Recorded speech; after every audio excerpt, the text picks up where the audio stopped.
আমি নিয়মিত সকাল 8:30 ঘুম থেকে উঠি। এর আগে আমাকে তেমন কেউ ডাকে না, কিন্তু আজ এত সকালে আমাকে কেন রাখছে? খুব কষ্ট করে ঘুম থেকে উঠে বাইরে যেতেই দেখি সবাই রেডি হয়ে বসে আছে। ছোট বোনের কথা শেষ না হতেই মা বলল, সাগর যা রেডি হয়ে নে, সোফায় বাবা রাগান্বিত মনে বসে আছে। বাকি সবাই হাসি ঠাট্টায় ব্যস্ত। আমি মাকে জিজ্ঞাসা করলাম, আমরা কি কোথাও যাচ্ছি? মা বলল, হ্যাঁ। তখন আমি বললাম, কোথায়? কিন্তু মা কিছু না বলে ধমক দিয়ে বলল, যা রেডি হয়ে নে। কিন্তু মা আমার তো ক্যাম্পাসে যাওয়া লাগবে, আমি তো যেতে পারবো না, তোমরা যাও। তখনই বাবা ধমক দিয়ে বলল, আজকে ক্যাম্পাসে যাওয়া লাগবে না। আমি আর কিছু না বলে ওয়াশরুমে চলে গেলাম, কারণ আমি বাবাকে খুব ভয় পাই। ছোট থেকে বাবার কাছে কম থেকেছি। বাবা ছিল অনেক রাগী মানুষ। মূলত আমি দাদা দাদির কাছে থেকেই বড় হয়েছি। আমি যখন পৃথিবীতে আসি তখন আমার আব্বুর পক্ষে আমাকে নিজের কাছে রেখে মানুষ করার মতো ক্ষমতা ছিল না, কারণ আমার পরিবার ছিল আর্থিকভাবে দুর্বল। তাই আমাকে রেখে বাবা মা পাড়ি জমায় দূর শহরে। বাবার বাল্যবন্ধু আসলাম খান ছিল খুব ধনী পরিবারের ছেলে। শহরে এসে তার কাছে আশ্রয় নেয়, তার কোম্পানিতে ছোট চাকরি নেয়। তারপর আস্তে আস্তে এত কিছু। এখন আমাদের কোম্পানি বাংলাদেশের টপ 10টা কোম্পানির মধ্যে অন্যতম। আমি ইউনিভার্সিটিতে এবার 4র্থ বর্ষের ছাত্র। আমি ওয়াশরুম থেকে বেরিয়ে একটা শার্ট পরে নিচে যেতেই বাবা আবার ধমক দিয়ে বলল, এটা কি পরে আসছিস? আমি বললাম, কেন? পাশের রুম থেকে দাদি। যাও দাদু ভাই, পাঞ্জাবি পরে এসো। আমার সবার উপরে খুব বিরক্তি লাগছে, সবাই আমার সাথে এমন করছে কেন? যাই হোক, একটা সবুজ রঙের পাঞ্জাবি আম্মু আলমারি থেকে বের করে দিল। পরে রেডি হয়ে নিচে চলে আসলাম। এসে আমি সবার কাছে জিজ্ঞাসা করলাম, আমরা কোথায় যাচ্ছি? কিন্তু কেউ কিছু বললো না। শুধু বাবা আর দাদু বলল, গাড়িতে ওঠো। পেছনের সিটে বোন বসে আছে। ছোট বোন বারবার ইশারা করছে। আমি বুঝতে পারলাম ও কিছু বলতে চাইছে, তাই ওর কাছে গিয়ে বসলাম। কিন্তু হারামি কিছু না বলে আমাকে ইগনোর করছে। তাই হারামিকে পুষে খাওয়ানোর লোভ ধরলাম, কিন্তু তাতেও কোনো কাজ হলো না। মানিব্যাগ থেকে 500 টাকা বের করে হাতে গুঁজে দিয়ে বললাম, এবার বল। আমার কানে কানে বলে, তোর জন্য মেয়ে দেখতে যাচ্ছি, পছন্দ হলে বিয়েটাও নাকি হয়ে যেতে পারে। ছোট বোনের কথা শুনে আমার মাথায় আকাশ ভেঙে পড়লো। সেদিনের ঘটনার পর আমি আর বিয়ের কথা ভাবতে, কিন্তু আমার বাবা মার সম্মানের কথা ভেবে আমি কিছু না বলে গাড়িতে বসে রইলাম। আর নেমে যেতে পারলাম না। আর অনেকদিন পর পরিবারের সবাই একসাথে খুব আনন্দ করছে। সবার এই আনন্দকে আমি নষ্ট করতে চাই না। কিন্তু আমরা যাচ্ছি কোথায়? গাড়ি তো সেই গ্রামের দিকে যাচ্ছে। আমি হারামিটাকে জিজ্ঞাসা করলাম, কিন্তু কিছু বলছে না। এবার সে আগের পদ্ধতি কাটালাম, কিন্তু হারামি কিছু বলছে না। শুধু বললো বাবার নিষেধ আছে। ওর কথা শুনে আমি চিন্তায় পড়ে গেলাম। গাড়িতে শুধু আমি মনমরা হয়ে বসে আছি, বাকি সবাই খুব আনন্দ করছে। অনেক দূরের পথ, তাই মাঝপথে এসে একটা হোটেলের সামনে গাড়ি থামলো। সবাই হোটেলের ভিতরে ঢুকে গেল, কিন্তু আমি গেলাম না। পাশের দোকান থেকে একটা সিগারেট নিয়ে টানতে টানতে একটু সাইডে চলে গেলাম। আমি সিগারেট খাই, এটা বাসা থেকে তেমন কেউ জানে না। চিন্তাগ্রস্ত মনে আমার বেস্ট ফ্রেন্ড আমিনুরকে ফোন দিলাম, কিন্তু শয়তানটা কল রিসিভ করলো না। 3-4 বার কল দেওয়ার পর রিসিভ করলো। আমি ওকে সব খুলে বললাম। ও বলল, তোর ফোনে লোকেশন অন কর, আমি তোদের ফলো করে আসছি। সবাই আবার গাড়িতে উঠে বললো। আবার সে বিরক্তিকর যাত্রা শুরু হলো। এবার সোজা গিয়ে দাদার বাড়ি গিয়ে থামলো। গাড়ি থেকে নেমে প্রথমে চোখ গেল পাশের বাড়ির দিকে। অনেক সুন্দর করে সাজিয়েছে, ঠিক যেন বিয়ে বাড়ি।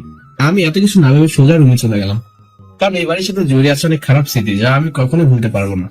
ওয়াশরুম থেকে ফ্রেশ হয়ে বিছানায় গা হেলিয়ে দিলাম, কিন্তু বেশিক্ষণ বিশ্রাম নিতে পারলাম না।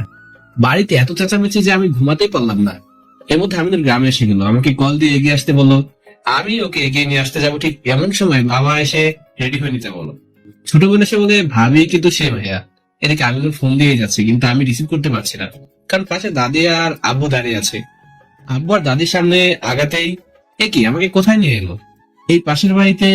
আমার এখন প্রচন্ড রাগ হচ্ছে, কিন্তু কিছু বলতে পারছি না। সবাই গিয়ে সোফায় বসলাম। খাবার দাবারের পর্ব শেষ হতেই মেয়েকে সামনে আনা হলো। আমি বাবার দিকে বিস্ময় সূচক দৃষ্টিতে তাকে জিজ্ঞাসা করলাম, কার জন্য মেয়ে দেখতে আসছি আমরা? তখন মা পাশ থেকে বললো, তোর জন্য। মেয়ের মুখ দেখে আমি টাসকি খেয়ে গেলাম। দিদি এখানে কেন? সে ছোট্টবেলায় দুজন একসাথে খেলাধুলা করতাম, দুজন একসাথে স্কুলে যেতাম। আমাদের মধ্যে একটা অন্যরকম সম্পর্ক ছিল, একজন আরেকজনকে ছাড়া থাকতেই পারতাম না। তবে সেদিন এসে তিক্ত অভিজ্ঞতার পর থেকে একা থাকা শিখে গেছি। তবে তিথি এখন দেখতে এত সুন্দর হয়েছে যে চোখ ফেরানো যাচ্ছে না, পুরাই আগুন। তারপরেও এবারে বিয়ে করা আমার পক্ষে সম্ভব না। মেয়ে দেখার পর্ব শেষ হতে আমার বাবা আর তিথির আম্মুকে নিয়ে কি যেন কথা বলছে। অবশ্য তিথির সাথে আমার কথা বলার কোনো সুযোগ ছিল না। আমি একবার দাদিকে বললাম, কিন্তু দাদি বলে, আমাদের সময় তো এসব ছিল না বাপু। তোর দাদা আমায় দেখতে গিয়ে বিয়ে করে নিয়েছিল। এর আগে আমাদের মধ্যে তো কোনো কথাই হয়নি। আমরা কি খারাপ আছি? আমি কিছু একটা বলতে যাব, তখনই বাবা মা একসাথে চলে আসলো। তাই বাধ্য হয়ে মুখ বন্ধ করে রাখতে হলো। কিছু বলার থাকলেও বলতে পারলাম না। মা সেই মেয়ের আমার খুব পছন্দ হয়েছে, অনেক সুন্দর এবং লক্ষ্মী। আমার বৌমা হিসেবে এই মেয়েকেই চাই। দাদি নাতবো আমার এটাই চাই। পরিবারের সবার কথা শুনে আমি হতবাক। সবাই বলে কি, আমার এখন কান্না আসছে। এর মধ্যে ছোট বোন এসে বলছে, আব্বু, ভাইয়ের মেয়ে পছন্দ হয়েছে কিনা জিজ্ঞাসা করবে না? ও কি বলবে? ও কি বোঝে? পারলে ওর কাছ থেকে ফোনটা নিয়ে নাও। ওর কথা সুবিধার মনে হচ্ছে না ছোট বোন। আব্বু, ফোন দিতে পারলে ফুসকা খাওয়াবার। এদের সবার যত্ন নেয় আমি যথেষ্ট। আসলে সেদিনে সেই ঘটনায় আমি আমার বড় বোন ছাড়া পরিবার তেমন কেউ জানে না। অবশ্য বড় বোন এখন দেশের বাইরে আছে। যদি জানতো তাহলে এবারে মেয়ে দেখা তো দূরের কথা, এক মুঠো খাবারও খাইতে আসতো না। অবশ্য দোষ আমারই ছিল। হঠাৎ আমিনুরের ফোন, পাশে বাবা মা দাঁড়িয়ে আছে। আমি পকেটে হাত ঢুকে পাওয়ার বাটন চাপ দিয়ে ধরলাম, কারণ বাবা যদি জানতে পারে আমি এখনো আমিনুরের সাথে মেলামেশা করি তাহলে খুব বকবে। বাসা নিচে টং দোকানে আমি আর আমিনুর সিগারেট খাচ্ছিলাম। বাবা বেলকনি থেকে দেখে ফেলে।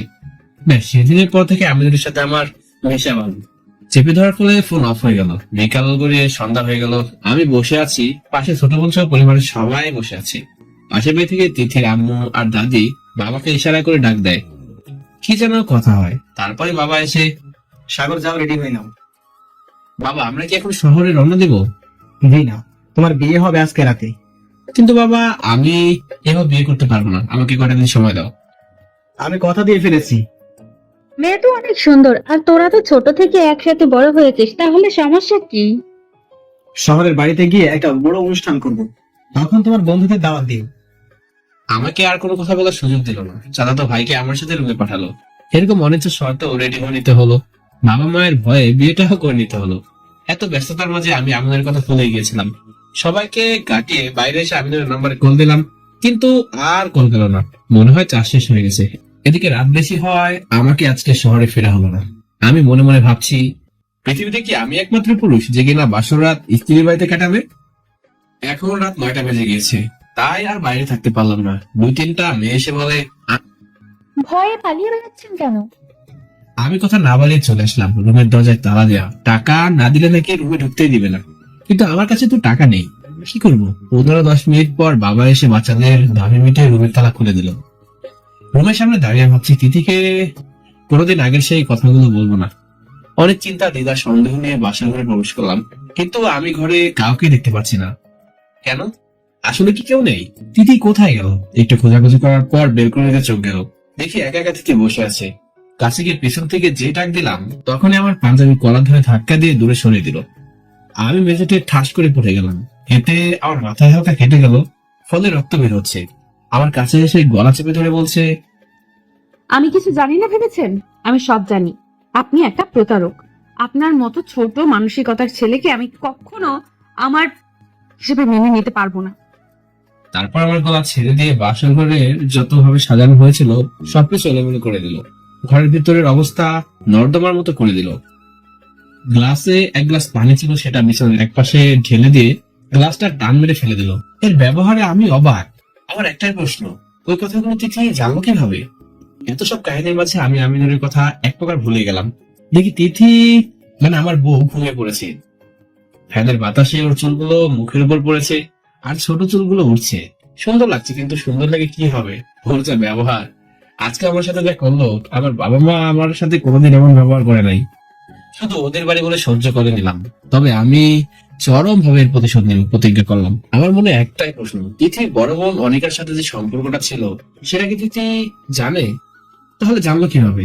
এটা ভাবতে ভাবতে বেলকনিতে চলে গেলাম। তারপর আনমনা ভাবে পকেটে হাত দিলাম, দেখি একটা সিগারেট রয়েছে। রুমে একটা লাইটার ছিল।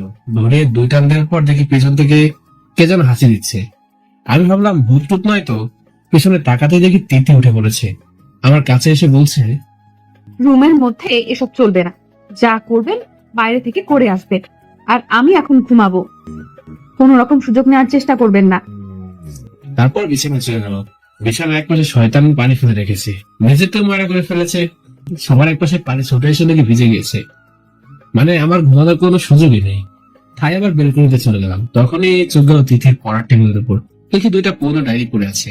কাছে যেতে দেখি ডায়েরির উপর হালকা অনেক লেখা। তার মানে আমি এখন যা ভাবছি তাই। আমি লুকিয়ে ডায়েরিটা বের করতে নিয়ে চলে আসলাম। এসে খুলতে দেখি এটা অনেকের আত্মজীবনী লেখা। তার মানে এই ডায়েরিটা পড়ে থেকে আমার সাথে এমন খারাপ ব্যবহার করলো। কিন্তু এটা তো পুরো ঘটনাটা লেখা নাই। ও শিট। আমি আর 1 মিনিট দেরি করলাম না। দেখি বিছানায় শয়তানিটা ঘুমাচ্ছে। হাত ধরে হ্যাঁচকে টান দিলাম। ব্যথা একটু কেড়ে উঠলো। তাতে আমার কি, আমার সাথে যে ব্যবহার করেছে। ঘুম থেকে সাথে সাথে উঠে বললো। ঘুম থেকে উঠেই বলে, আপনি আমাকে স্পর্শ করলেন কেন? আমি না আপনাকে বলেছি আমাকে স্পর্শ করবেন না? তুমি থামবে এবার? তুমি সেদিনের পুরো ঘটনা জানো না। তুমি যে ডায়েরি পড়ে জেনেছো সেটা আমি দেখেছি, ওটাতে অর্ধেক লেখা আছে। বাকিটা আমি এখন তোমাকে বলবো। কিন্তু আমি শুনতে চাই না, কারণ আপনি এখন যা বলবেন সেটা আপনার মন গড়া বানোয়াট কথা। আপনাদের মতো ছেলেদের আমার ভালো করে চেনা আছে। তুমি আগে আমার কথা শোনো, তারপর বিচার করার কথাগুলো বানোয়াট কিনা। যদিও আপনি এখন যা বলবেন সেটা সম্পূর্ণ মিথ্যা বানোয়াট কথা। ও বলেন দেখি আপনি কত বানাতে পেরেছেন। আমি জানি তুমি আমার আর কোনো কথা বিশ্বাস করবে না, তারপরে বলছি।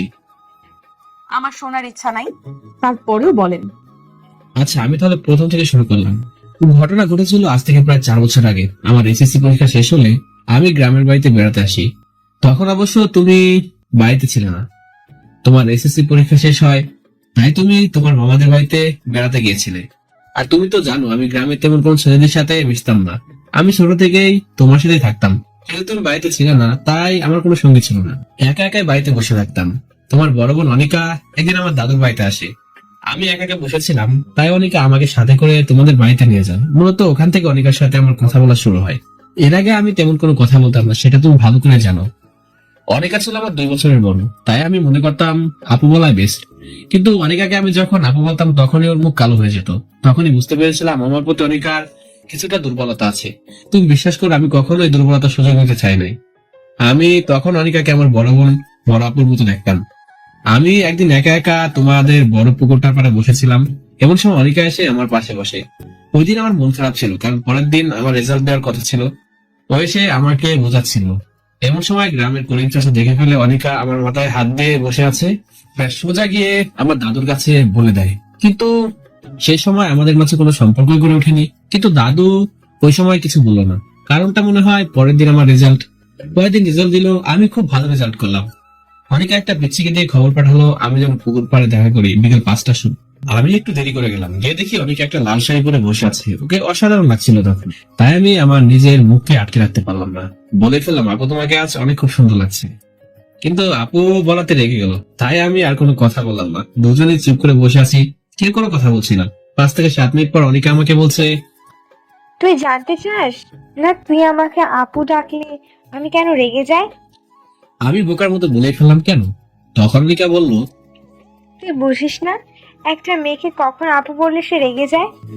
আমি অনিকার কথা শুনে কিছুই বুঝতে পারছিলাম না, তাই আমি চুপ করে বসেছিলাম। হঠাৎ আপু দাঁড়িয়ে বলে, আমার তোকে খুব ভালো লাগে। তখন আমিও বলি, আমার তোমাকে খুব ভালো লাগে আমার বড় আপু হিসেবে, কারণ তুমি আমাকে অনেক সাপোর্ট দাও। তখন অনিকা বলে, তুই আমার কথা বুঝতে চাচ্ছিস না বা বোঝার চেষ্টা করছিস না। আমি বললাম কেন? তখন অনিকা বলে, তোর জন্য আমার অন্যরকম একটা ভালো লাগা কাজ করে। আমি সত্যি বলছি, আমি তোকে অনেক ভালোবাসি। কিন্তু আপনি তো আমার 2 বছরের বড়। তো কিছু না। দেখ সাগর, আমি তোকে ছাড়া থাকতে পারবো না। তুই বিশ্বাস কর, আমি তোকে ছাড়া বাঁচতে পারবো না। এই বলে অনিকা দূরে বাড়ি চলে গেল। আমি চিন্তাগ্রস্ত মনে বাড়ি এসে বিছানায় গা হেলিয়ে দিলাম। তারপর ঘুমের রাজ্যে চলে গেলাম। পরের দিন বিকালে সেই পিচ্চিটা এসে বলে, আনিকা আপু আপনার সাথে কথা বলবে। তাই আবার সেই পুকুর পাড়ে গিয়ে বসে আছি। কিন্তু আজকে অনিকা আর আসলো না। সন্ধ্যার পর বাড়ি চলে আসলাম। বাড়ি এসে আমি আর দাদি বসে আছি। এমন সময় খবর আসে অনিকা নাকি অসুস্থ। আমি 1 মিনিট দেরি না করে অনিকাদের বাসায় চলে গেলাম। তারপর যা দেখলাম সেটা দেখার জন্য আমি মোটেও প্রস্তুত ছিলাম না। দেখে অনিকা বিছানায় শুয়ে আছে, হাতে স্যালাইন দেয়া। আমি পাশে গিয়ে বসলাম। ইশারা জান দেওয়ার সময় সবাই রুম থেকে চলে গেল। আমি আর অনিকা দুজনে রুমে ছিলাম, আর কেউ ছিল না। তখন চাইলে কিন্তু আমি খারাপ কাজ করতে পারতাম, কিন্তু করিনি। আমি অনিকাকে বললাম, আপনি আমাকে এত ভালোবাসেন কেন? কিন্তু অনিকা কিছু বলছি না। অনিকা 3 থেকে 4 মিনিট পর বলল, এখন তুই যা, কাল বিকাল 5টার সময় পুকুর পাড়ে আসিস। দেরি করিস না কিন্তু। আমি ওর কথা মতো চলে আসলাম। এসে বিছানায় গা হিলিয়ে দিলাম। তারপর ঘুমের দেশে চলে গেলাম। পরের দিন বিকালে 1 সেকেন্ডও দেরি করলাম না, সোজা পুকুর পাড়ে চলে গেলাম। দেখি তাও অনিকা আগে থেকেই বসে আছে। আমি যেতেই বললো, তা তুই ভাবলি কি? আমি আর না বলতে পারলাম না। এখান থেকে শুরু হলো আমাদের পথ চলা। আমরা ভালোই চলছিলাম। আমার সামনে আরো 3 মাস বন্ধু ছিল, তাই পড়ালেখার তেমন কোনো চাপ ছিল না। আর অনিকা গ্রামের কলেজে অনার্স সেকেন্ড ইয়ারে পড়তো, তাই ওর কোনো চাপ ছিল না। ভালোই কাটছিল আমাদের দিনগুলো, সবসময় খুব আনন্দ থাকতাম। আর মজার ব্যাপার হলো, দাদুর কাছে আমাদের ব্যাপারে যে নালিশ পৌঁছালো, দাদু নাকি উল্টো তাকে ঝাড়ি দিয়ে পাঠিয়ে দিয়েছে। কিন্তু আর বেশি দিন আমরা এভাবে থাকতে পারলাম না। অনেক বড় ঘরের ভালো একটা ছেলে অনিকাকে দেখতে আসলো। অনিকাকে দেখা মাত্রই ছেলে পছন্দ হয়ে গেল। অবশ্য অনিকাকে কারো অপছন্দ হবে না, ওকে একবার দেখলেই ভালো লেগে যায়। ওর চোখে একটা মায়া আছে, যে মায়া কেউ এড়িয়ে যেতে পারবে না। ওর মুখে টল করে যা যে কোনো ছেলে অবহেলা করতে পারবে না। ওর মুখে একটা হাসি আছে, যে দেখবে সে সারা জীবন ভুলতে পারবে না। ছেলে লন্ডনে থাকে, অনিকাকে নাকি বিয়ের পরে নিয়ে যাবে, তাই অনিকাদের পরিবার সবাই রাজি হয়ে গেল। ছেলে পক্ষকে এই বলে পাঠালো যে সামনে শুক্রবার অনিকার আব্বুরা ছেলের বাড়িতে গিয়ে বিয়ের দিন তাই ঠিক করবে। কিন্তু অনিকা এসবের কিছুই জানতো না। পরে শুক্রবার বিয়ের দিন ঠিক করা হলো। 13 তারিখ, মাত্র 2 দিন সময় হাতে রেখে বিয়ের দিন ঠিক করা হলো। অনিকাকে সবাই বুঝিয়ে বলাতে অনিকা আর না করতে পারে না, কারণ অনিকার আব্বু ছিল হার্টের রোগী। সেই পিচ্চিটাকে নিয়ে অনিকা খবর পাঠালো আমি যেন ঠিক সময় পুকুর পাড়ে চলে আসি। আমি দেরি না করে সময় মতো পুকুর পাড়ে চলে গেলাম। অনিকা এসে আমাকে জড়িয়ে ধরে আমার বুকে মাথাতে গেল, আর শুধুই কেঁদে যাচ্ছে। ওর কান্না দেখে আমিও কেঁদে দিলাম। আমাদের মধ্যে কোনো কথা হচ্ছে না, শুধু কাঁদছি আর কাঁদছি। এমন সময় বাজার থেকে আসছিল অনিকার আব্বু। আমাদের অবস্থায় দেখে ফেলে, কিন্তু কিছু না বলে চলে যায়। শেষ পর্যন্ত আমি আর অনিকা ঠিক করলাম আমরা পালিয়ে যাবো। আমাদের সব পরিকল্পনা হলো, বিয়ের আগের দিন রাতে আমি অনিকার আগমনের জন্য আমার লাগেজ নিয়ে রেডি হয়ে দাঁড়িয়ে আছি, কিন্তু অনিকাই আসলো না। প্রায় 2 ঘন্টা দাঁড়িয়ে থাকার পর পেছন থেকে কারোর আসার শব্দ পেলাম। পেছনে তাকাতেই এটি অনিকার আব্বু। কেন? তাহলে কি সব জেনে গেল? আমি এখন কি করব? অনিকার আব্বু এসে কিছু না বলে আমার সামনে 2 হাত জোর করে দাঁড়িয়ে আছে আর কাঁদছে, কোনো কথাই বলছে না। আমি জীবনে কোনোদিন মানুষের এমন অসহায়ত্ব দেখি নাই। কিছু সময় এই অবস্থায় থাকার পর বলল, বাবা, তুমি শহরে চলে যাও। দেখো বাবা, আমি পাত্র কক্ষকে কথা দিয়ে ফেলেছি। এখন যদি আমি কথা রাখতে না পারি, তাহলে আমার আত্মহত্যা করা ছাড়া কোনো উপায় নেই। তোমরা যদি আগে বলতে, তাহলে আমি কিছু করতে পারতাম বাবা। চাচার কথাগুলো আমার হৃদয় লেগেছিল, তাই নিজের ভালোবাসাকে বলে দিয়ে শহরের বাইরে রওনা দিই। শহরে এসে একটা বাড়ি ঢুকে মদ আর গাঁজা নিয়ে রাস্তা দিয়ে হাঁটছিলাম, আর এমন সময় একটা প্রাইভেট কার এসে আমাকে ধাক্কা দিল। তারপর আমার আর কিছু মনে নেই। প্রায় 1 থেকে 2 মাস পর আমার গান ফেরে। বাড়ির সবাই ভেবে নিয়েছিল আমি আর কোনোদিন উঠেই দাঁড়াতে পারবো না। আমি যখন সম্পূর্ণ সুস্থ হই, তখন অনিকার খোঁজ শুনে ও নাকি আত্মহত্যা করেছিল বিয়ের দিন রাতে। আর ছেলের পক্ষের অপমান আর মেয়ের শোকে চাচি হার্ট অ্যাটাক করে।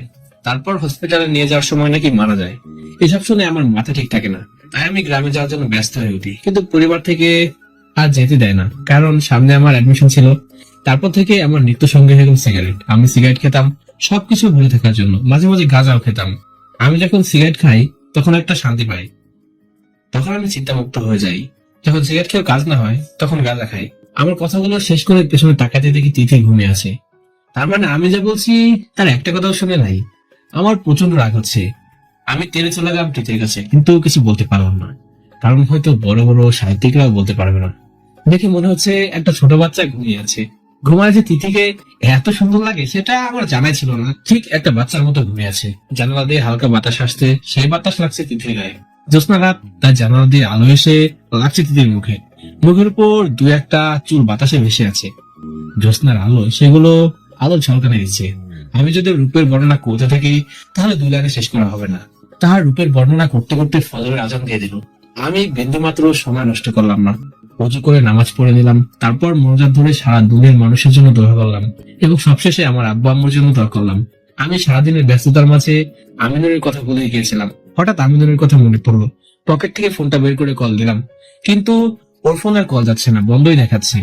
আমি মনে মনে ভাবছি, ও এখন কোথায়? ও কি পথ চিনে আমার দাদুর বাড়িতে আসতে পেরেছে? আমিনুরের কথা চিন্তা করছি, এমন সময় কে যেন দরজা ধাক্কা দিচ্ছে, কিন্তু আমি দরজা খুলতে পারছি না, কারণ তিথি পুরো ঘরটা এলোমেলো করে ফেলেছে। কিছুক্ষণ ধাক্কা দেওয়ার পর চলে গেল। আমি তিথিকে ডাকছি, কিন্তু উঠছে না, তাই বাধ্য হয়ে ওর গায়ে স্পর্শ করতে হলো। 2 থেকে 3 বার ধাক্কা দেওয়ার পর ঘুম থেকে উঠলো। আমি দূরে সরে গেলাম। তারপর বললাম রুমটা পরিষ্কার করতে হবে, কিন্তু আমাকে বললো আমি পারবো না। আরো 2 থেকে 3 বার রিকোয়েস্ট করলাম, কিন্তু তাতেও কাজ হলো না, তাই বাধ্য হয়ে আমাকে রুম পরিষ্কার করতে হয়েছে। কিন্তু এই কি, রুমে বেলি ফুল কেন? আমার তো বেলি ফুলের অ্যালার্জি। আমি এখন এই ফুল ছুঁলে অ্যালার্জি বেড়ে যাবে, কিন্তু নিজের মধ্যে অন্যরকম একটা জিদ কাজ করছে। তাই ইচ্ছা করে সব পরিষ্কার করে নিলাম। তারপর ওয়াশরুম থেকে ফ্রেশ হয়ে আবার রুমে আসলাম, কিন্তু রুমে কোনো শোয়ার জায়গা ছিল না, শুধু একটা চেয়ার আছে বেলকনিতে, আর সব ভেজা। তাই ওই চেয়ারটায় বসে পড়লাম। একটা অনিদ্রা রাত কাটানোর পর আমি চেয়ারে বসাতে চোখটা লেগে গেল। ঠিক 7টার সময় রুমের সামনে এসে কে যেন ডাকছে। দরজা খুলতে দেখি একটা কম বয়সী মেয়ে বলছে, আর কত, রাত তো শেষ। আমি চুপ করে আছি। পেছন থেকে তিথি বলছে, তুমি যাও ভাবি, আমরা আসছি। বাইরে যেতে আমি সম্মতি প্রকাশ করে একটা তোয়ালে নিয়ে ওয়াশরুমে ঢুকে গেলাম। কিন্তু একই, ওয়াশরুমে ছিটকেনি ভাঙে কেন? আগে 2বার আসছি ওয়াশরুমে, কিন্তু ছিটকেনি দেওয়ার প্রয়োজন হয় নাই। এক হাত দিয়ে দরজা ধরে আমি অন্য হাত দিয়ে গোসল করছি। একটু অন্যমনস্ক হয়ে দরজা ছেড়ে দিলাম। তারপরেই ঘটলো বিপত্তি। তৃতীয় ওয়াশরুমে ধাক্কা দিয়ে সোজা ওয়াশরুমে চলে আসলো। তারপর আমাকে দেখে জোরে চেঁচাতে যাবে, এমন সময় আমি ওর মুখে চেপে ধরলাম। তাই আর চেঁচিয়ে উঠতে পারলো না। তিথির মুখ ছেড়ে দিতেই ওয়াশরুম থেকে দৌড়ে পালালো। আমার মনে হয় একটু লজ্জা পেয়েছে। ওয়াশরুম থেকে ফ্রেশ হয়ে রেডি হয়ে বাইরে যেতেই খবর পাই একটা ছেলেকে নাকি গ্রামের দুষ্ট ছেলেরা মেরে পুকুর পাড়ে রেখে গিয়েছে। সে নাকি যন্ত্রণায় ছটফট করছে। আমি দৌড়ে পুকুর পাড়ে চলে গেলাম। গিয়ে দেখি এ তো আমিনুর। আমি ওকে কল করে নিয়ে দাদার বাড়িতে চলে আসলাম। তারপর মাথায় পানি দিয়ে গান ফেরালাম। গ্রামের ডাক্তার কাকাকে খবর দিলে ডাক্তার কাকা এসে ওর ড্রেসিং করে ক্ষতস্থলে ওষুধ লাগিয়ে দিল। বাবা এসে আমার কাছে প্রশ্ন করলো, এখানে আসলে কি করে? আমি বললাম আমি আসতে বলেছিলাম, কিন্তু রাতে ব্যস্ততার মাঝে ওকে রিসিভ করতে যাওয়ার সময় পাইনি। আমার কথা শেষ হতেই ঠাস, আব্বু আমার মুখে জোরে একটা থাপ্পড় মেরে দিল। তারপর বলল, আমাকে তুমি কি মনে করো যে আমি নিষ্ঠুর পাষাণ যে তুমি আমাকে কাল রাতে বলতে ভয় পেলে? তোমার বন্ধু গ্রামে আসছে। দরজার আড়াল থেকে দেখি তিথি কাছে, কিন্তু ঠিক কিসের জন্য কাছে অনুমান করতে পারলাম না। আমার জন্য যে কাছে না সেটা 100% নিশ্চিত। তাহলে কি? এদিকে ড্রাইভার গাড়ি বের করে নিয়ে আসলো। আব্বু সবাইকে ডাকছে, এখন শহরে রওনা দিবে। তাই সবাইকে 10 মিনিটের মধ্যে রেডি হয়ে নিতে বললো। তাই আমিও রেডি হয়ে চলে আসলাম। রুমে গিয়ে দেখি তিথি রেডি হচ্ছে না, কাঁদছে। আমি কিছু না বলে নিজের মতো রেডি হয়ে আমিনুরের কাছে চলে গেলাম। ওকে একটা হাফ শার্ট পরিয়ে গাড়িতে উঠলাম। দেখি সবাই রেডি হয়ে গাড়ির সামনে চলে আসছে। আসার সময় একটা গাড়িতে আসলেও এখন আর গাড়িতে ফেরা যাচ্ছে না, কারণ আরো 3জন মানুষ আমাদের সাথে যোগ হয়েছে। তাই আব্বু স্থানীয় বাজার থেকে একটা প্রাইভেট কার ঠিক করে আনে। একটা গাড়িতে আব্বু, তিথি, আরো কয়েকজন, আর অপর গাড়িতে আমি, আমিনুর, আমার ছোট বোন। গাড়ি ছেড়ে দিল। গ্রাম পাস করতে আমিনুর একটু সুস্থ হলো, এখন উঠে বসতে পারছে। আমিনুর আমাকে বলছে, বন্ধু, তোমার বউ কই? তখন আমি আমিনুরকে সবকিছু খুলে বললাম। আমিনুর আমাকে এই বলে আশ্বস্ত করলো যে কিছুদিন সংসার করার পর ঠিক হয়ে যাবে। আমিনুর আমার বউ ছবি দেখতে চাইলো, কিন্তু আমার কাছে কোনো ছবি ছিল না। তাই আমি বললাম, আমার কাছে কোনো ছবি নাই। সামনে থেকে আমার ছোট বোন, ভাইয়া, আমার কাছে ছবি আছে, দেখাবো? কিন্তু তখন আমিনুর বলল, এখন দেখবো না, একবারে সরাসরি দেখবো। আনুমানিক 3 ঘন্টা পর আমরা শহরে পৌঁছে গেলাম, কিন্তু তারও আগে আব্বু আম্মুরা চলে আসে। আমি আমিনুরকে রুমে নিয়ে গেলাম, দুজনে ফ্রেশ হয়ে নিলাম। তারপর আমিনুর বলল, তোর বউকে দেখাবি না? বন্ধুর আব্বার রাখতে ওকে তিথির কাছে নিয়ে গেলাম। তিথিকে দেখে আমিনুর কেমন যেন করছে, আর কোনো কথাই বলছে না। কিছুক্ষণ পর দেখি আমিনুর চোখ দিয়ে পানি পড়ছে। এদিকে তিথিও ঠিক একই অবস্থা। আমি কিছুই বুঝতে পারছি না, কি হলো এদের? বন্ধুর খাওয়া জিনিস আমি বিয়ে করলাম? আমি ওকে জিজ্ঞেস করলাম, কি হলো বন্ধু? কিন্তু ও কিছুই বলছে না। আমিনুর পিঠে হাত দিতে কেমন যেন লাফিয়ে উঠলো। আমি তখন বললাম, কি রে দোস্ত, এমন করছিস কেন? আরে কিছু না, পুরা শরীরে ব্যথা। তুই যখন হাত দিলি তখন কাটা জায়গার উপর হাত পড়ে। যাই বলিস দোস্ত, তোর বউ কিন্তু খুব সুন্দর হয়েছে। ভাবি আমার দেখতে সেই। দোস্ত, আজকে আমি চলে যাচ্ছি, আবার পরে একদিন আসবো। না, তুই আমাদের বাসায় থাক। বাসায় একটা অনুষ্ঠান, তুই না থাকলে হয়? এত কাজ করবে কে? আর তোর শরীরের অবস্থা তেমন ভালো না, আজকে যেতে হবে না। তোর বাসায় আমি ফোন করে কথা বলে নিচ্ছি, তুই রুমে গিয়ে রেস্ট নিয়ে যা। দেখ দোস্ত, আমার বাসায় একটু কাজ আছে, আমি চলে যাই। তোর কোনো কথা আমি শুনতে চাই না, তুই রুমে গিয়ে রেস্ট নিয়ে যা। তারপর আমি ছোট বোনকে ডেকে আমিনুরকে গেস্ট রুম দেখিয়ে দিতে বললাম। তিথি আম্মুর কাছে বসেছিল। আমি রুমে গিয়ে বিছানায় গা হেলিয়ে দিলাম। তারপর চলে গেলাম ঘুমের দেশে। ঠিক বিকেল 5টার সময় ঘুম ভেঙে গেল। হালকা ফ্রেশ হয়ে আম্মুর রুমে গেলাম। দেখি আম্মু ঘুমিয়ে পড়েছে। ছোট বোনের রুমে গিয়ে দেখি ছোট বোন ঘুমিয়ে পড়েছে। তাই আমি গেস্ট রুমে আমিনুর কাছে গেলাম। তারপর যে দেখলাম সেটা দেখার জন্য আমি মোটেও প্রস্তুত ছিলাম না। কিন্তু আমার প্রশ্ন একটাই, আমিনুরের রুমে তিথি কি করছে? আমি রুমের ভিতর না ঢুকে দরজার সামনে দাঁড়িয়ে থাকলাম। দেখি তিথি আমিনুরকে জড়িয়ে ধরে আছে এবং আশেপাশে কয়েকটা প্যাকেট পড়ে আছে, কিন্তু আমিনুর ছাড়ানোর চেষ্টা করছে। দেখো, আমি তোমার জন্য আমাদের এতদিনের বন্ধুত্ব নষ্ট করতে পারবো না। তুমি আমাকে ক্ষমা করে দাও। সাগর খুব ভালো ছেলে, তোমাকে খুব ভালো রাখবে। আমি সাগরের সাথে 3 বছর চলছি, ও আমাকে কোনোদিন কষ্ট দিয়ে কথা বলেনি, তাই আমি ওকে কষ্ট দিতে পারবো না। তিথি কাঁদতে কাঁদতে আমার রুমে, মানে আমাদের রুমে চলে গেল। আমিও পেছনে গেলাম, কিন্তু তিথি রুমে গিয়ে ওয়াশরুমে চলে গেল। তারপর জোরে জোরে কাঁদতে লাগলো, কিন্তু কিছুক্ষণ পর আর কান্নার আওয়াজ পাওয়া যাচ্ছে না। তারপর কি হলো? তারপরে আমি ওয়াশরুমের দরজা ধাক্কাতে লাগলাম, ভিতর থেকে কোনো সাড়া দেখছে না। এখন আমি ভাবছি, পাগলিটা কি কিছু করে ফেললো? আমি আমাদের রুমের দরজার ভিতর থেকে লক করে দিলাম, যাতে বাইরে থেকে কোনো শব্দ শোনা না যায়। তারপর ওয়াশরুমের দরজা ভাঙার চেষ্টা করতে লাগলাম। হাত দিয়ে ধাক্কা দিয়ে দিতে আমার হাত কেটে রক্ত বের হচ্ছে, কিন্তু আমি হাত ছাড়ছি না। অনেক চেষ্টার পর ওয়াশরুমের দরজা ভেঙে ফেললাম। তারপর দেখি ভেতরে তিথি পড়ে আছে। তিথির হাত দিয়ে শুধু রক্ত ঝরছে, রক্ততে পুরো মেঝে লাল হয়ে গেছে। এসব দেখে আমার মাথায় কাজ করছে না। আমি কোনো কিছু না ভেবে আমার পাঞ্জাবির এক প্রান্ত ছিঁড়ে তিথির হাতে বাঁধলাম, যাতে রক্ত বের হতে না পারে। তারপর তিথিকে কোলে করে নিয়ে সিঁড়ি বেয়ে নিচে নামছি। এমন সময় আব্বু অফিস থেকে বাড়ির মধ্যে গাড়ি নিয়ে চলে আসলো। তিথিকে কোলে করে ডাইনিং রুমে আসতে মা, বোন, দাদা, দাদি সবার হাজারো প্রশ্ন। আমি কারো কোনো প্রশ্নের জবাব দিলাম না। আব্বুর কাছ থেকে গাড়ির চাবি নিয়ে তিথিকে গাড়িতে উঠালাম। তারপর সোজা হসপিটালে গিয়ে থামালাম। গাড়ি কোনো মতে পার্ক করে আবার ওকে কোলে নিয়ে সোজা ওটিতে চলে গেলাম। কিন্তু হাসপাতালে কোনো ডাক্তার নাই, কারণ এখন লাঞ্চ ব্রেক চলছে। এই কথা শোনার পর আমি হাওয়া করে কেঁদে উঠলাম। তারপর কোথা থেকে যেন এক নার্স এসে তিথিকে প্রাথমিক চিকিৎসা দিয়ে রক্তক্ষরণ বন্ধ করে দিল। নার্স আমাকে এই বলে ব্যবস্থা করলো যে ভয়ের কোনো কারণ নাই, রক্ত বন্ধ হয়ে গেছে। কিন্তু তিথি এখন অজ্ঞান হয়ে পড়ে আছে, তাই আমি চিন্তামুক্ত হতে পারলাম না। ঠিক 15 মিনিট পর একজন ডাক্তার আসে, তারপর তিথিকে ওটিতে নিয়ে যায়। 5 মিনিট পর ডাক্তার বেরিয়ে এসে বলে, প্রচুর রক্তক্ষরণ হয়েছে, ও পজিটিভ, রক্ত লাগবে 2 ব্যাগ। আমি ডাক্তারকে বললাম, ও পজিটিভ রক্ত আমার শরীর থেকে যত বসে নেন। 2 ব্যাগ রক্ত দেওয়ার পর ডাক্তার ওটিতে চলে গেল। এর মধ্যে পরিবারের সবাই এসে গেল। বাবা এসে, তুই আমার বৌমাকে কি বলেছিস, যেমন কাজ করলো? বৌমা এখন কেমন আছে? দাদি কান্না শুরু করে দিল। আমি কোনো জবাব না দিয়ে বসে রইলাম আর কাঁদতে লাগলাম। তারপরে আমি ভাবছি, আমি কার জন্য কাঁদছি? যে আমাকে কোনোদিন মেনে নিবে না, যে অন্যের জন্য আত্মহত্যা করতে যাচ্ছে। তারপর আমি চোখের পানি মুছে হাসপাতাল থেকে সোজা বাড়ি চলে গেলাম। বাড়ি এসে আমি আমিনুরকে গেস্ট রুমে খুঁজতে গেলাম, কিন্তু আমিনুরকে গেস্ট রুমে পেলাম না।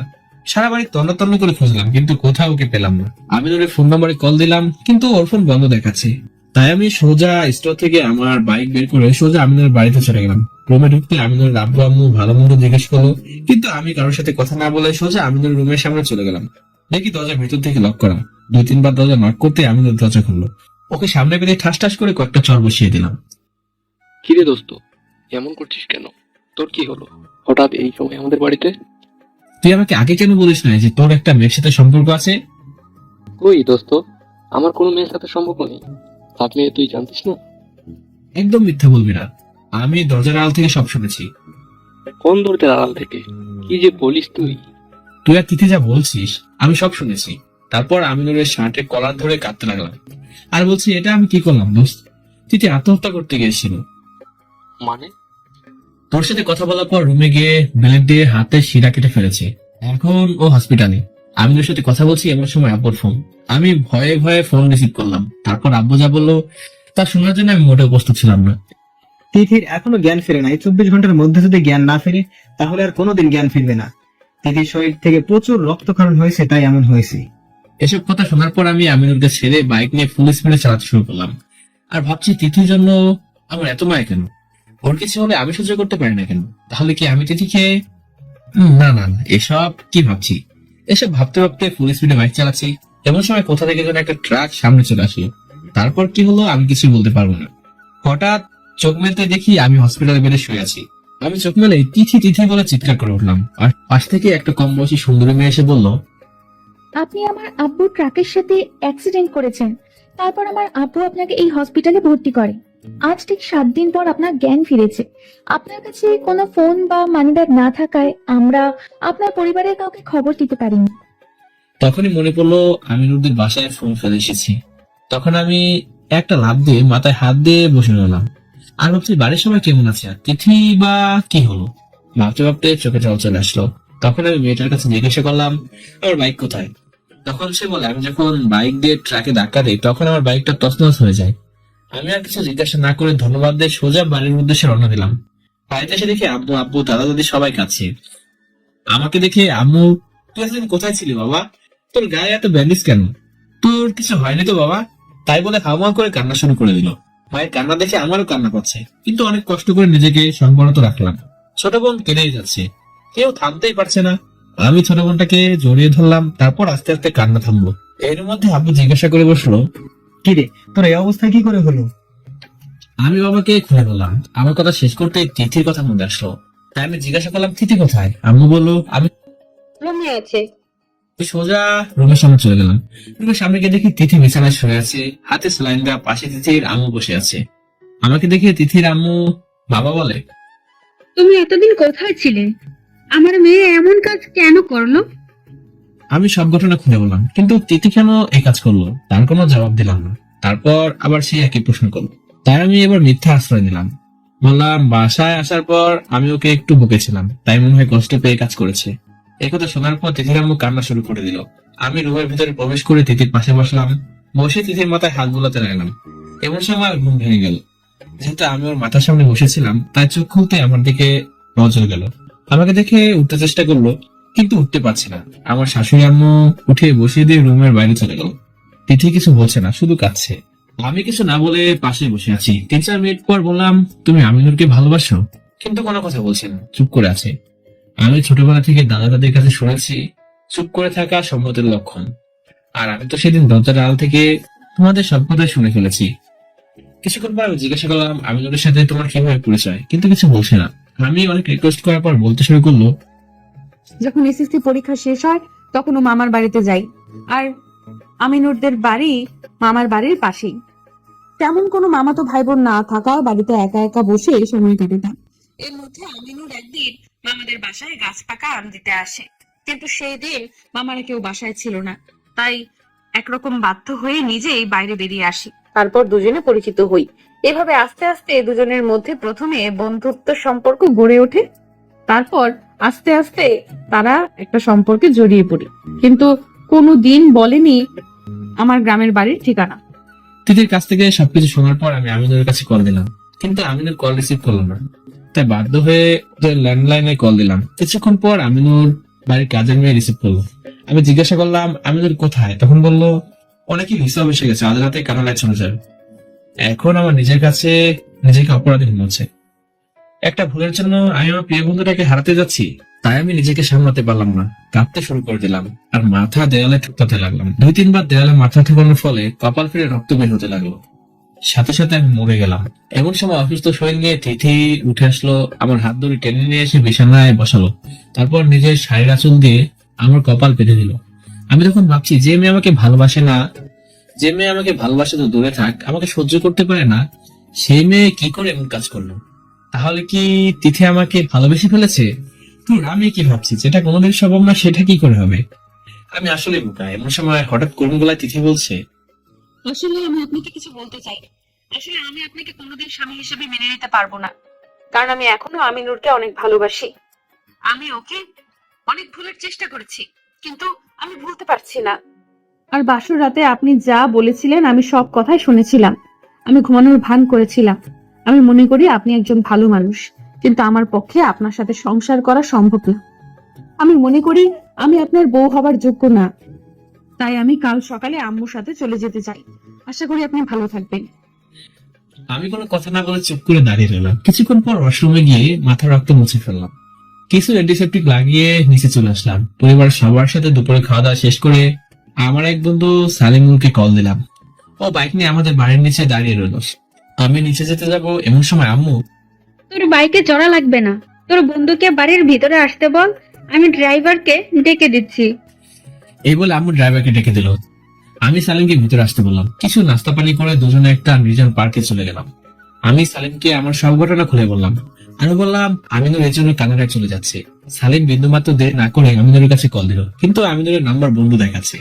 তাই বাধ্য হয়ে আঙ্কেলের কাছে কল দিল। 2-3 বার রিং হওয়ার পর ফোন রিসিভ করলো, তারপর বলল, বাবা, আমরা আজ কানাডা চলে যাচ্ছি। রাত 10টায় আমাদের ফ্লাইট।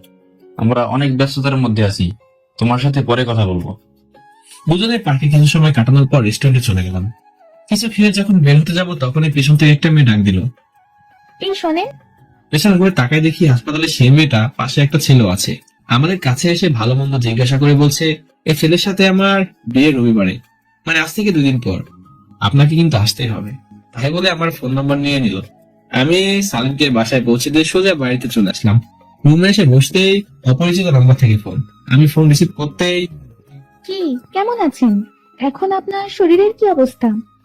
গলা শুনে বুঝতে পারলাম এটা হসপিটালের সেই মেয়েটা, ওর নাম প্রিয়া। প্রিয়া আমাকে আমার পরিবার সম্পর্কে জিজ্ঞাসা করতে আমি বলে দিলাম।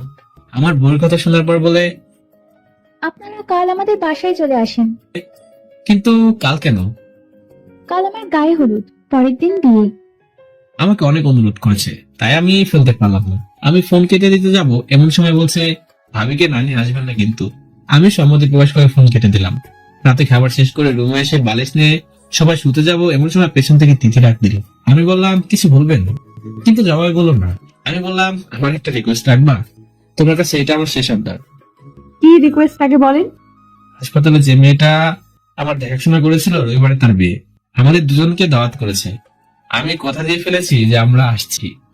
কিন্তু কাল তো আমি গ্রামে চলে যাব। আমি তোমাকে গ্রামে দিয়ে আসবো, তুমি ভয় পেও না, তোমাকে আটকে রাখবো না। কবে যেতে হবে আমাদের? আগামীকাল বিকালে। আমি ভেবে দেখি, তারপরে বলবো না। আচ্ছা, তুমি যা ভালো বুঝো তাই করো। এই বলে আমি বালিশ নিয়ে মেঝেতে একটা চাদর পেতে শুয়ে পড়লাম। কাল একটু ক্যাম্পাসে যাওয়া লাগবে, পরীক্ষার ফিস দিতে। তাই আর ফোন নিয়ে ঘাটাঘাটি না করে চোখের পাতা বন্ধ করে চলে গেলাম এক অচেনা রাজ্যে, যেখানে কোনো হিংসা প্রতিহিংসা নেই, যেখানে নেই কোনো অশান্তি। সকাল 8টার সময় ঘুম থেকে উঠে বললাম, দেখি রুমে তিথি নেই। হয়তো ওয়াশরুমে গেছে তাই মনে করে বসে থাকলাম, কিন্তু ওয়াশরুম থেকে কোনো আওয়াজ আসছে না। তাই দাঁত ব্রাশ করতে করতে ওয়াশরুমে চলে গেলাম। একবার গোসল করে ফ্রেশ হয়ে চলে আসলাম। মোটামুটি পরিপাটি হয়ে ডাইনিং রুমে খেতে বসলাম। দেখি আব্বু ডাইনিং রুমে বসে খাচ্ছে। আমাকে জিজ্ঞাসা করলো, কোথায় যাচ্ছিস? আমি বললাম, ক্যাম্পাসে পরীক্ষার ফিস দিতে। 23 তারিখ থেকে আমার ফাইনাল ইয়ার পরীক্ষা। মামা বলল, পরীক্ষা হয়ে গেলে তুমি অফিসে জয়েন করো। আমি আর কতদিন কষ্ট করবো বলো? আমি সম্মতি প্রকাশ করে বাড়ি বাইরে গিয়ে সালেমকে কল দিলাম। ও বাসার সামনে চলে আসলো।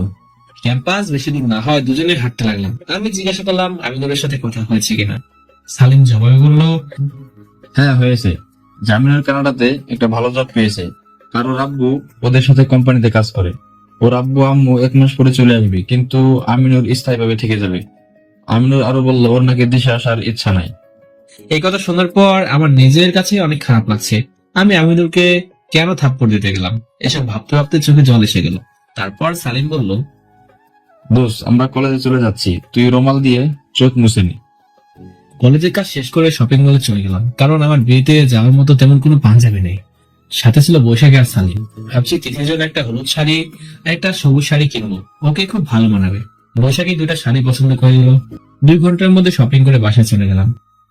তুমি গিয়ে দেখি তিথি একা একা রুমে বসে আছে। দেখে মনে হচ্ছে ও মন খারাপ। আমি বিয়েতে যাওয়ার বিষয়ে কিছু না বলে 2টা শাড়ি হাতে ধরে দিলাম। বিয়ের ফাংশনে যেহেতু সন্ধ্যায় যাব, তাই দুপুরে একটু ঘুমানোর প্রয়োজন, কারণ বিয়ের আগের দিন রাতে হয়তো ঘুমাতে পারবো না। আমি ওয়াশরুম থেকে ফ্রেশ হয়ে এসে সোফার উপর শুতে যাব, এমন সময় তিথি বলছে, আপনি বিছানায় ঘুমান। আমি আর কোনো কিছু জিজ্ঞাসা না করে বিছানায় ঘা হেলিয়ে দিলাম। কিছুক্ষণের মধ্যে ঘুম এসে গেল। কে যেন মিষ্টি করে ডাকছে, মাথায় হাত উঠেছে। আমি ঘুমের ঘরে হাতটা ধরে ফেললাম, কিন্তু ছোটার চেষ্টা করছে। চোখ মেলতে দেখি তিথি। সে নীল শাড়িটা পরে আমার সামনে দাঁড়িয়ে আছে, আর ওর হাতটা আমি ধরে আছি। ওকে দেখার পর হাত ছেড়ে দিয়ে বললাম, সরি। জবাবে তিথি বলল, না না, ঠিক আছে, আপনি তো ঘুমিয়েছিলেন। একটা মেয়ে নীল শাড়ি পরলে যে এতটা সুন্দর লাগে আমার জানা ছিল না। কি অপরূপ লাগছে, আমি ভাষায় প্রকাশ করতে পারবো না। শুধু এতটুকু বলতে পারবো, আমি পরে দেখিনি, কিন্তু পরের মতো কাউকে দেখলাম। তাড়াতাড়ি বিছানা থেকে উঠে দেখি সন্ধ্যা 6টা বেজে গিয়েছে। আমি ফোন সাইলেন্ট করে ঘুমিয়েছিলাম, তাই প্রিয়া আমার ফোনে কল দিল ঠিক শুনতে পাইনি। বিছানা ছেড়ে সোজা ওয়াশরুমে চলে গেলাম। ফ্রেশ হয়ে সেই পাঞ্জাবিটা পরে রেডি হয়ে নিলাম। দেখি তিথিও রেডি হয়ে বসে আছে। বাড়ির সবাইকে বলে দুজনে প্রিয়াদের বাড়ির উদ্দেশ্য করে রওনা দিলাম। এর মাঝে সালিমকে কল দিলাম, কিন্তু ওর কি জানি কাজ আছে, তাই আমাদের সাথে গেল না। প্রিয়াদের বাড়ির সামনে এসে প্রিয়াকে কল দিলাম। প্রিয়া ব্যস্ত থাকায় প্রিয়া একটা বান্ধবীকে পাঠালো রিসিভ করতে। প্রিয়ার বান্ধবী এসে আমাদেরকে বাসার ভিতরে নিয়ে গেল। বাসার ভিতরে গিয়ে প্রিয়ার সাথে তিথির পরিচয় করে দিলাম। প্রিয়া বলছে, ভাই ভাবি কিন্তু দেখতে সেই। তারপর আমাদের গেস্ট রুম দেখিয়ে দিল। যেহেতু আছি গায়ে হলুদ, তাই আমি হলুদ পাঞ্জাবি পরে দিলাম, আর তিথি সেই হলুদ শাড়িটা পরবো। তিথিকে হলুদ শাড়িতে অনেক সুন্দর লাগছে, কিন্তু নীল শাড়িতে ওকে আরো বেশি সুন্দর লাগে। দুজন একসাথে নিচে নেমে এলাম। সবাই আমাদের দিকে তাকিয়ে আছে। আমার খুবই লজ্জা লাগছে। নিচে আসতেই প্রিয়ার বান্ধবী, আপনাকে পাঞ্জাবিতে অনেক সুন্দর লাগছে। পেয়ে গায়ে হলুদ দিয়ে এক পাশে বসলাম। এমন সময় পেয়ার কিছু বান্ধবী এসে আমার পুরো মুখে হলুদ দিয়ে দিল। ভিড়ের মধ্যে চোখ গেল একটা মেয়ের দিকে। কাছে যেতে দেখি এ তো তমা, আমার কলেজ লাইফের বেস্ট ফ্রেন্ড। পাশে একটা মোটা লোক। আরো কাছে যেতে তমা আমাকে চিনে ফেললো আর বলছে, কি রে সাগর না তুই? কতদিন পরে দেখা, এখানে কি করে তুই? আমি তারপর সব খুলে বললাম। দেখি তিথি এক পাশে দাঁড়িয়ে আছে। আমি তিথির সাথে পরিচয় করিয়ে দিলাম, কিন্তু তিথি একটু বিরক্ত বোধ করছে, তাই ওখানে থেমে গেলাম। তিথিকে বললাম রুমে গিয়ে রেস্ট নাও। ওকে। ও রুমে চলে গেল। আমি তোমাকে জিজ্ঞাসা করলাম ওই মোটুটাকে। তমা বললো, ভালো করে কথা বল, কিন্তু ও আমার হাজবেন্ড। একথা শুনে আমি জোরে জোরে হাসি শুরু করে দিলাম। কলেজের অনেক কিউট ছেলেরা তোর জন্য পাগল ছিল, তোমার সাথে প্রেম করতে চাইতো। তমা ছিল কলেজের টপ 5টা সুন্দরী মেয়েদের মধ্যে অন্যতম। তমা বললো আমার পরিবার থেকে বিয়ে দিয়ে দিয়েছে। প্রথমে একটু সমস্যা হতো, কিন্তু এখন সব ঠিক হয়ে গেছে।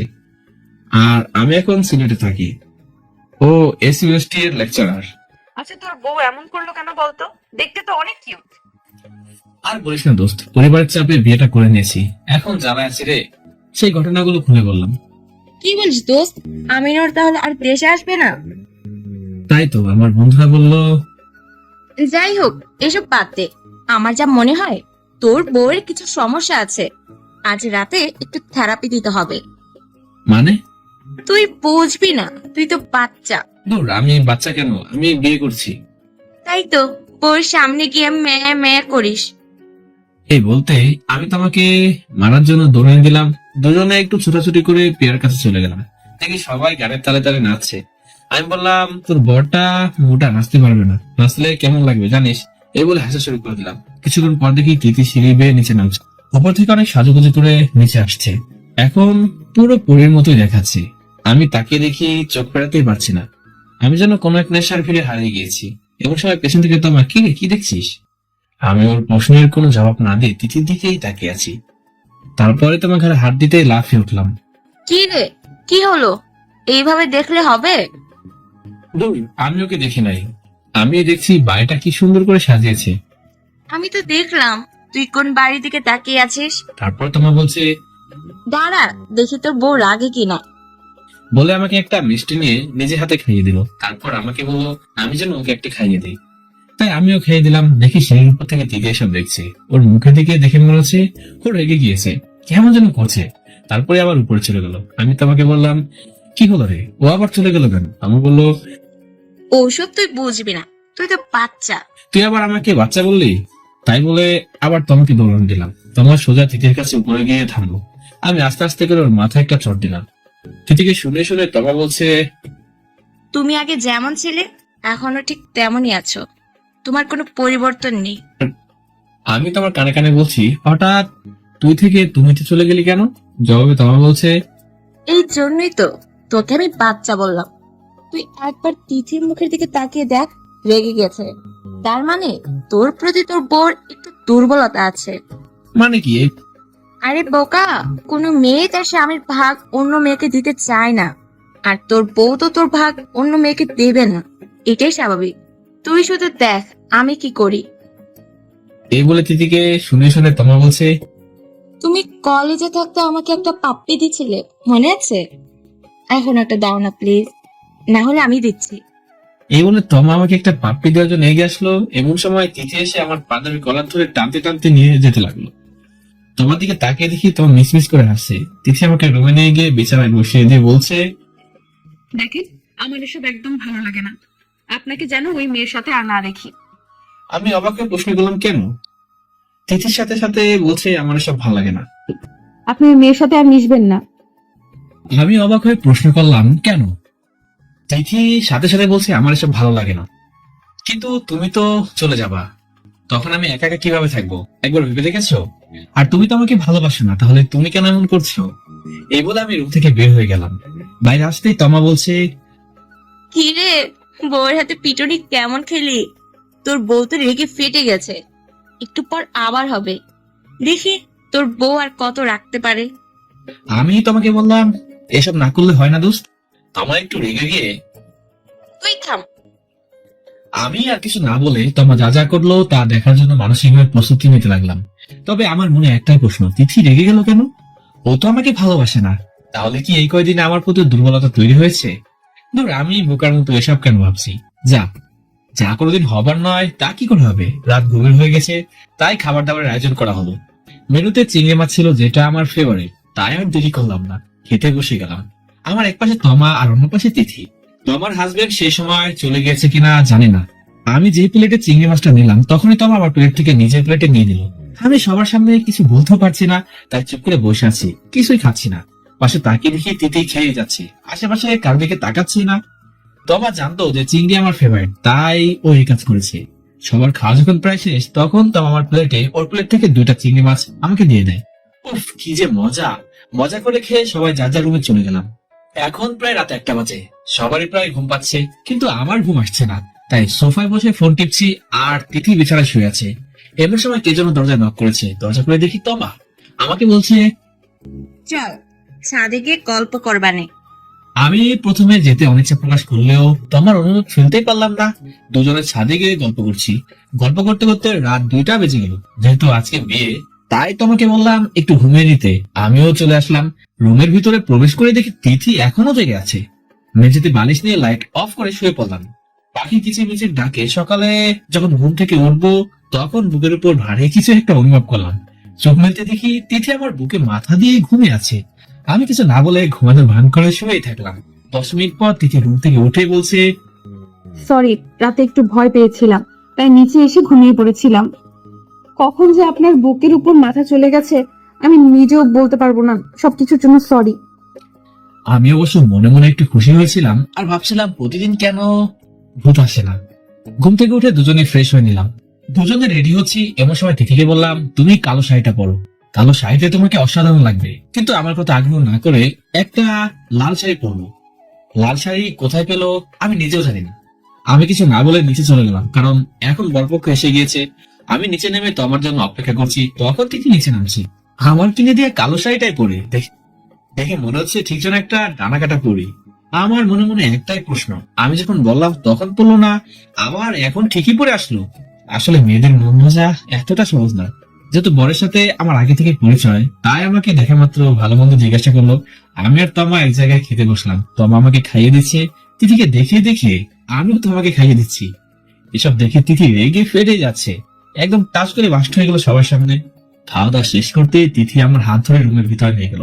তারপর বলছে, আমি আপনাকে ওই মেয়ের সাথে মিশতে নিষেধ করছি না, তারপরেও কেন ওই মেয়ের সাথে অমন করলেন? তাই বলে কেঁদে দিল। আমি তিথির চোখের পানি মোছার জন্য ওর মুখে হাত দিতেই, আমাকে আপনি টাচ করলেন কেন? আমি না আপনাকে বলছি আমাকে টাচ করবেন না? ওর কথা শুনে আমি হেসেই দিলাম। তিথি বলল, আপনি হাসছেন কেন? হাসবো না তো কি করবো? আমি তো তোমাকে আগে টাচ করিনি, তুমি আমাকে আগে টাচ করেছো। তুমি তো আমার হাত ধরে টানতে টানতে এখানে নিয়ে এলে। এই বলে বাইরে চলে আসলাম। বাইরে আসতেই তমা, কি রে, কেমন বাটাম দিল? কাজ হয়েছে তো? বাটাম মানে? ও হ্যাঁ, বুঝতে পারছি, কাজ হয়েছে একটু। আগে তো আমাকে সহ্য করতে পারতো না, এখন একটু আধটু পারে। তারপরেই তো আমার হাজবেন্ড চলে আসলো, আমার সাথে পরিচয় করে দিল। কিছুক্ষণ তিনজন আড্ডা দিলাম। এর মধ্যে তিথিকে আর নিচে আসতে দেখলাম না। আড্ডা দেওয়ার পর প্রিয়ার সাথে ছবি তুলছে, এমন সময় তমা এসে বলছে, কি রে দোস্ত, আমার সাথে ছবি তুলবি না? তোমার সাথে একটা ছবি তোলার পর দেখি তিথি নিচে আসছে। তিথি নিচে আসা দেখে তমা আমার গা ঘেঁষেই দাঁড়ালো। সিঁড়ির দিকে তাকিয়ে দেখি তিথি আমার দিকে তাকিয়ে আছে, কেমন যেন কোনো জোরে। তাই আমি তোমাকে ছেড়ে তিথির কাছেই চলে গেলাম। তিথি একটা ছবির জন্য রিকোয়েস্ট করতে আমি রাজি হয়ে গেলাম। আমি, প্রিয়া আর প্রিয়ার বরকে মাঝে রেখে কিছু ছবি তুলে নিলাম। তারপর তিথি চলে যেতে চাইলো, কিন্তু সবাই আমাদেরকে কাপল ছবি তোলার জন্য অনুরোধ করলো। যেহেতু সবাই অনুরোধ করলো, তাই তিথি আর না করতেই পারলো না। ছবি তোলার সময় তিথি আমার থেকে 1 ফুট দূরে দাঁড়িয়ে আছে, তাই ফটোগ্রাফার ছবি তোলা বাদ দিয়ে আমাদেরকে আরো কাছে দাঁড়াতে বললো। তিথি আমার কাছে সরে আসলো, কিন্তু এখন আমাদের মাঝে অনেক দূরত্ব ছিল। আমাদেরকে এভাবে দাঁড়ানো দেখে প্রিয়ার একটা বান্ধবী তিথিকে ধাক্কা মেরে দিল। তিথি সোজা আমার বুকে চলে আসলো। ঠিক তখনই ফটোগ্রাফার আমাদের ক্যামেরা বন্দি করে দিল।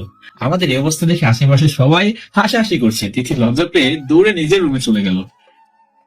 নিজের রুমে গিয়ে থালা বাসন কাঁচ এগুলো ভাঙতে লাগলো। ভাঙতে ভাঙতে একটা চাকু আমার মুখের দিকে ছুঁড়ে মারলো। আমার গলায় লেগে কেটে পড়ে গেল মাথা আলাদা হয়ে। আমি প্রিয়াকে গাড়িতে উঠিয়ে দিয়ে প্রিয়ার বাবা মার কাছ থেকে বিদায় নিই।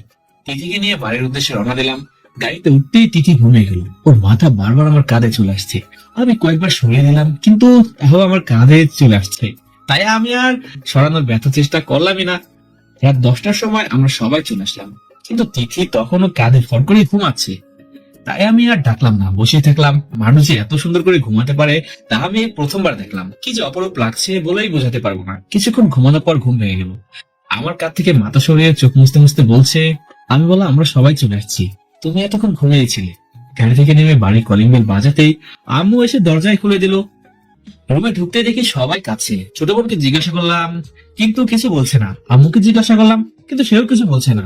বাড়িতে সবাই আছে, শুধু আব্বু নেই। আমাদের বাড়ির কাজের লোক করিম চাচাও দেখছি কাছে। আমি করিম চাচাকে জিজ্ঞাসা করলাম, কিন্তু কিছু বলছে না। আম্মুর কাছে গিয়ে দেখি আম্মু পাথরের মতো হয়ে গিয়েছে, কোনো কথাই বলছে না। আমি বুঝতে পারছি না কি হলো, সবাই এমন করছে কেন। আমি ফোন ফেলে দিয়ে সবার কাছে জিজ্ঞাসা করলাম, আমার আব্বু কোথায়? কিন্তু কেউ আমার প্রশ্নের জবাব দিচ্ছে না। আকাশ, তোমার জন্য একটা দুঃসংবাদ আছে। তোর সংবাদ মানে? আমার আব্বু কোথায়? তোমার বাবা যেই গাড়িতে যাচ্ছিল সেই গাড়িটা পাহাড়ি রাস্তায় ছিল। গাড়িটি পাহাড় থেকে খাদে পড়ে যায়। তারপর তোমার বাবাকে হসপিটালে নেওয়া হয়, কিন্তু হসপিটালে নেওয়ার পরও কোনো লাভ হয়নি। তারপর তোমার বাবা মারা যায়। এখন মনে হচ্ছে আমার মাথায় আকাশ ভেঙে পড়েছে। আমি কথা বলার শক্তি হারিয়ে ফেলেছি। আমি চোখ দিয়ে ভালোভাবে দেখার ক্ষমতা হারিয়ে ফেলেছি। যা দেখছি সব খোলা। বাড়িতে কেউ কাউকে সান্ত্বনা দেওয়ার মতো নাই। কেউ কাছে, কেউ বা শোকে পাথর হয়ে গেছে। আমি অনেক কষ্ট করে মা ছোট বোনকে খুঁজে বের করলাম। এদের জোরে ধরে আমিও কান্না করেই যাচ্ছি, কিন্তু আম্মু কোনো কথা বলছে না। কেমন যেন শোকে পাথর হয়ে গেছে। আমার শাশুড়ি আম্মার কাছে দাদা দাদির খবর জানতে চাইলাম। বললো দাদা দাদি এই খবর নাকি জানে না, তারা ঘুমিয়ে পড়েছে। আমার পাশে দেখি তিথিও কাছে। বাড়িতে এমন কেউ নেই যে আমাদের সান্ত্বনা দেবে। কিছুক্ষণ পর খবর পেয়ে আমার বন্ধুরা চলে এসলো। আমার বন্ধুরা আমাকে সহ পরিবারকে সান্ত্বনা দেওয়ার চেষ্টা করতে লাগলো। অনেক বলেছে আব্বু চিরদিন বেঁচে থাকবে না, কিন্তু আমি আমার চোখের পানি কিছুতে আটকাতে পারছি না। পাহাড়ি ঝর্ণার মতো অনবরত ঝরেই চলেছে। দেখতে দেখতে কখন যে সকাল হয়ে গেল আমি নিজেও বুঝতে পারলাম না। সকাল হতে আব্বুকে আনা হলো।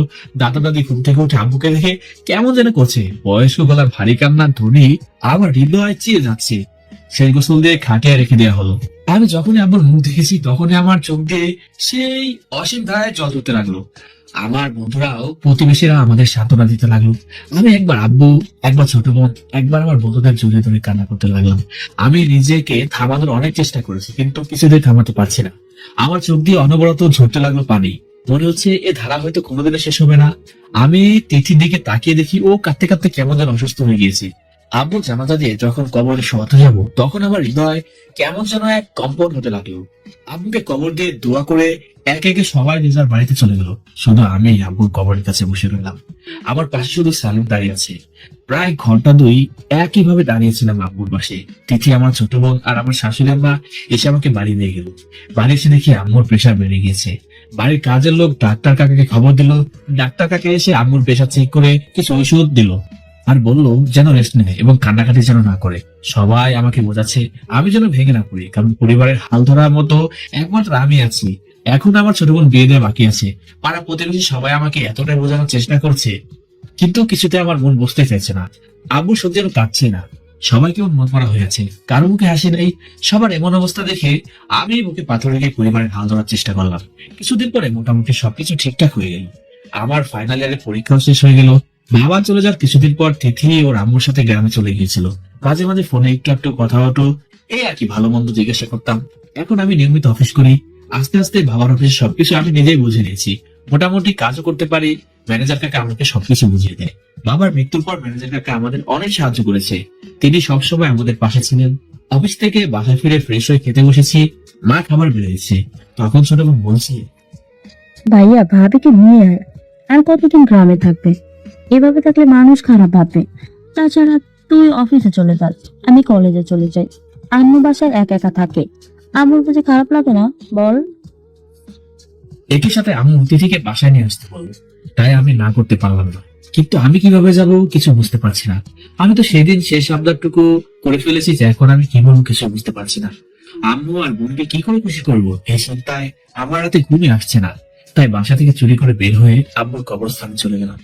প্রথমে জিয়ারত করে চোখে রসুল ফেলে নিজেকে হালকা করে নিলাম। আব্বুর সাথে কিছু সময় কাটানোর পর রুমে এসে ঘুমানোর চেষ্টা করলাম, কিন্তু ঘুমাতে পারলাম না। আমার চোখ যে কথাই শুনে না। এভাবে সকাল হয়ে গেল।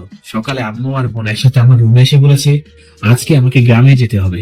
আমি বললাম তোমাদের একা ফেলে আমি কি করে যাই বলো? তখন আম্মু বলছে, তোর ম্যানেজার কাকা তো আছে, আমাদের কোনো সমস্যা হবে না বাবা। তুই যা, আমার বৌমাকে নিয়ে আয়। ড্রাইভার কাকার কাছ থেকে গাড়ি চাবি নিয়ে গ্রামের উদ্দেশ্যে রওনা দিলাম। আমি গাড়ি চালাচ্ছি কিন্তু ড্রাইভিং এ কোনো মন নেই। দুপুর পর গ্রামে এসে পৌঁছালাম। আমি যে গ্রামে আসছি এটা আমি আগে থেকে জানি। গাড়ি পার্ক করে তিথিদের বাড়ি যেতেই তিথি আমাকে দেখে অবাক হয়ে গেল। আমাকে দেখে সবাই কেমন যেন ব্যস্ত হয়ে উঠলো। শ্বশুর শাশুড়ি আমাকে সামনে পেতেই পায়ে হাত দিয়ে সালাম নিলাম। ভালো মন্দ জিজ্ঞাসা করে ওয়াশরুম কোথায় জানতে চাইলাম। তিথি আমাকে ওয়াশরুম দেখিয়ে দিল। আমি ওয়াশরুম থেকে ফ্রেশ হয়ে কিছুটা হালকা নাস্তা করে তিথির রুমে চলে গেলাম। অনেকটা রাস্তা ড্রাইভিং করছি তাই ক্লান্ত অনুভব করছি, তাই বিছানায় শুয়ে পড়লাম। কিছুক্ষণের মধ্যে ঘুমও এসে গেল। বিকালে ঘুম থেকে উঠে তিথির গ্রামের বান্ধবীদের সাথে মেট্রো রাস্তায় হাঁটতে বের হলাম। অনেকদিন পর একটু হাঁটাহাঁটি করলাম, কিন্তু তিথির একটা বান্ধবীকে আমার চরম ভাবে ভালো লেগে গেল। বাবা মৃত্যুর পর হাসি কি জিনিস সেটা আমি ভুলে গেছিলাম। আজকে একটু প্রাণ খুলে আসলাম। যখনই আব্বুর কথা মনে পড়ে তখনই বুকের ভিতরে ব্যথাটা জেগে ওঠে। বিকালে আড্ডা শেষ করে রুমে এসে বসে একা একা ফোন টিপছি আর ভাবছি তিথির কথা ফোন করে বলবো। আমার সাহস হয়ে উঠছে না। রাতে খাবার শেষে আমি বিছানায় শুয়েছি। তিথি ওয়াশরুমে গেল দেখলাম। কিছুক্ষণ পরে ওয়াশরুম থেকে দৌড়ে বেরিয়ে এসে আমাকে জড়িয়ে ধরলো। ঠিক কি হলো আমি বুঝতে পারলাম না। আমি ওকে ছাড়ানোর চেষ্টা করছি কিন্তু তখনও শক্ত করে আমাকে ধরে আছে। আমি ছাড়াতে পারছি না। কয়েক মিনিট এভাবে থাকার পর ও নিজে আমাকে ছেড়ে দেয়। আমি প্রশ্ন করলাম, তুমি এমন করলে কেন? ও বললো, আমি ওয়াশরুমে আসলে দেখছি, এই ভয় পেয়ে গিয়েছিলাম। ও আমাকে ছেড়ে বিছানায় গিয়ে শুয়ে পড়লো। আমি বিছানা থেকে বালিশ নিতে যাবো, এমন সময় ও বলছে, আপনি উপরে ঘুমান। তোমার কোনো সমস্যা হবে না?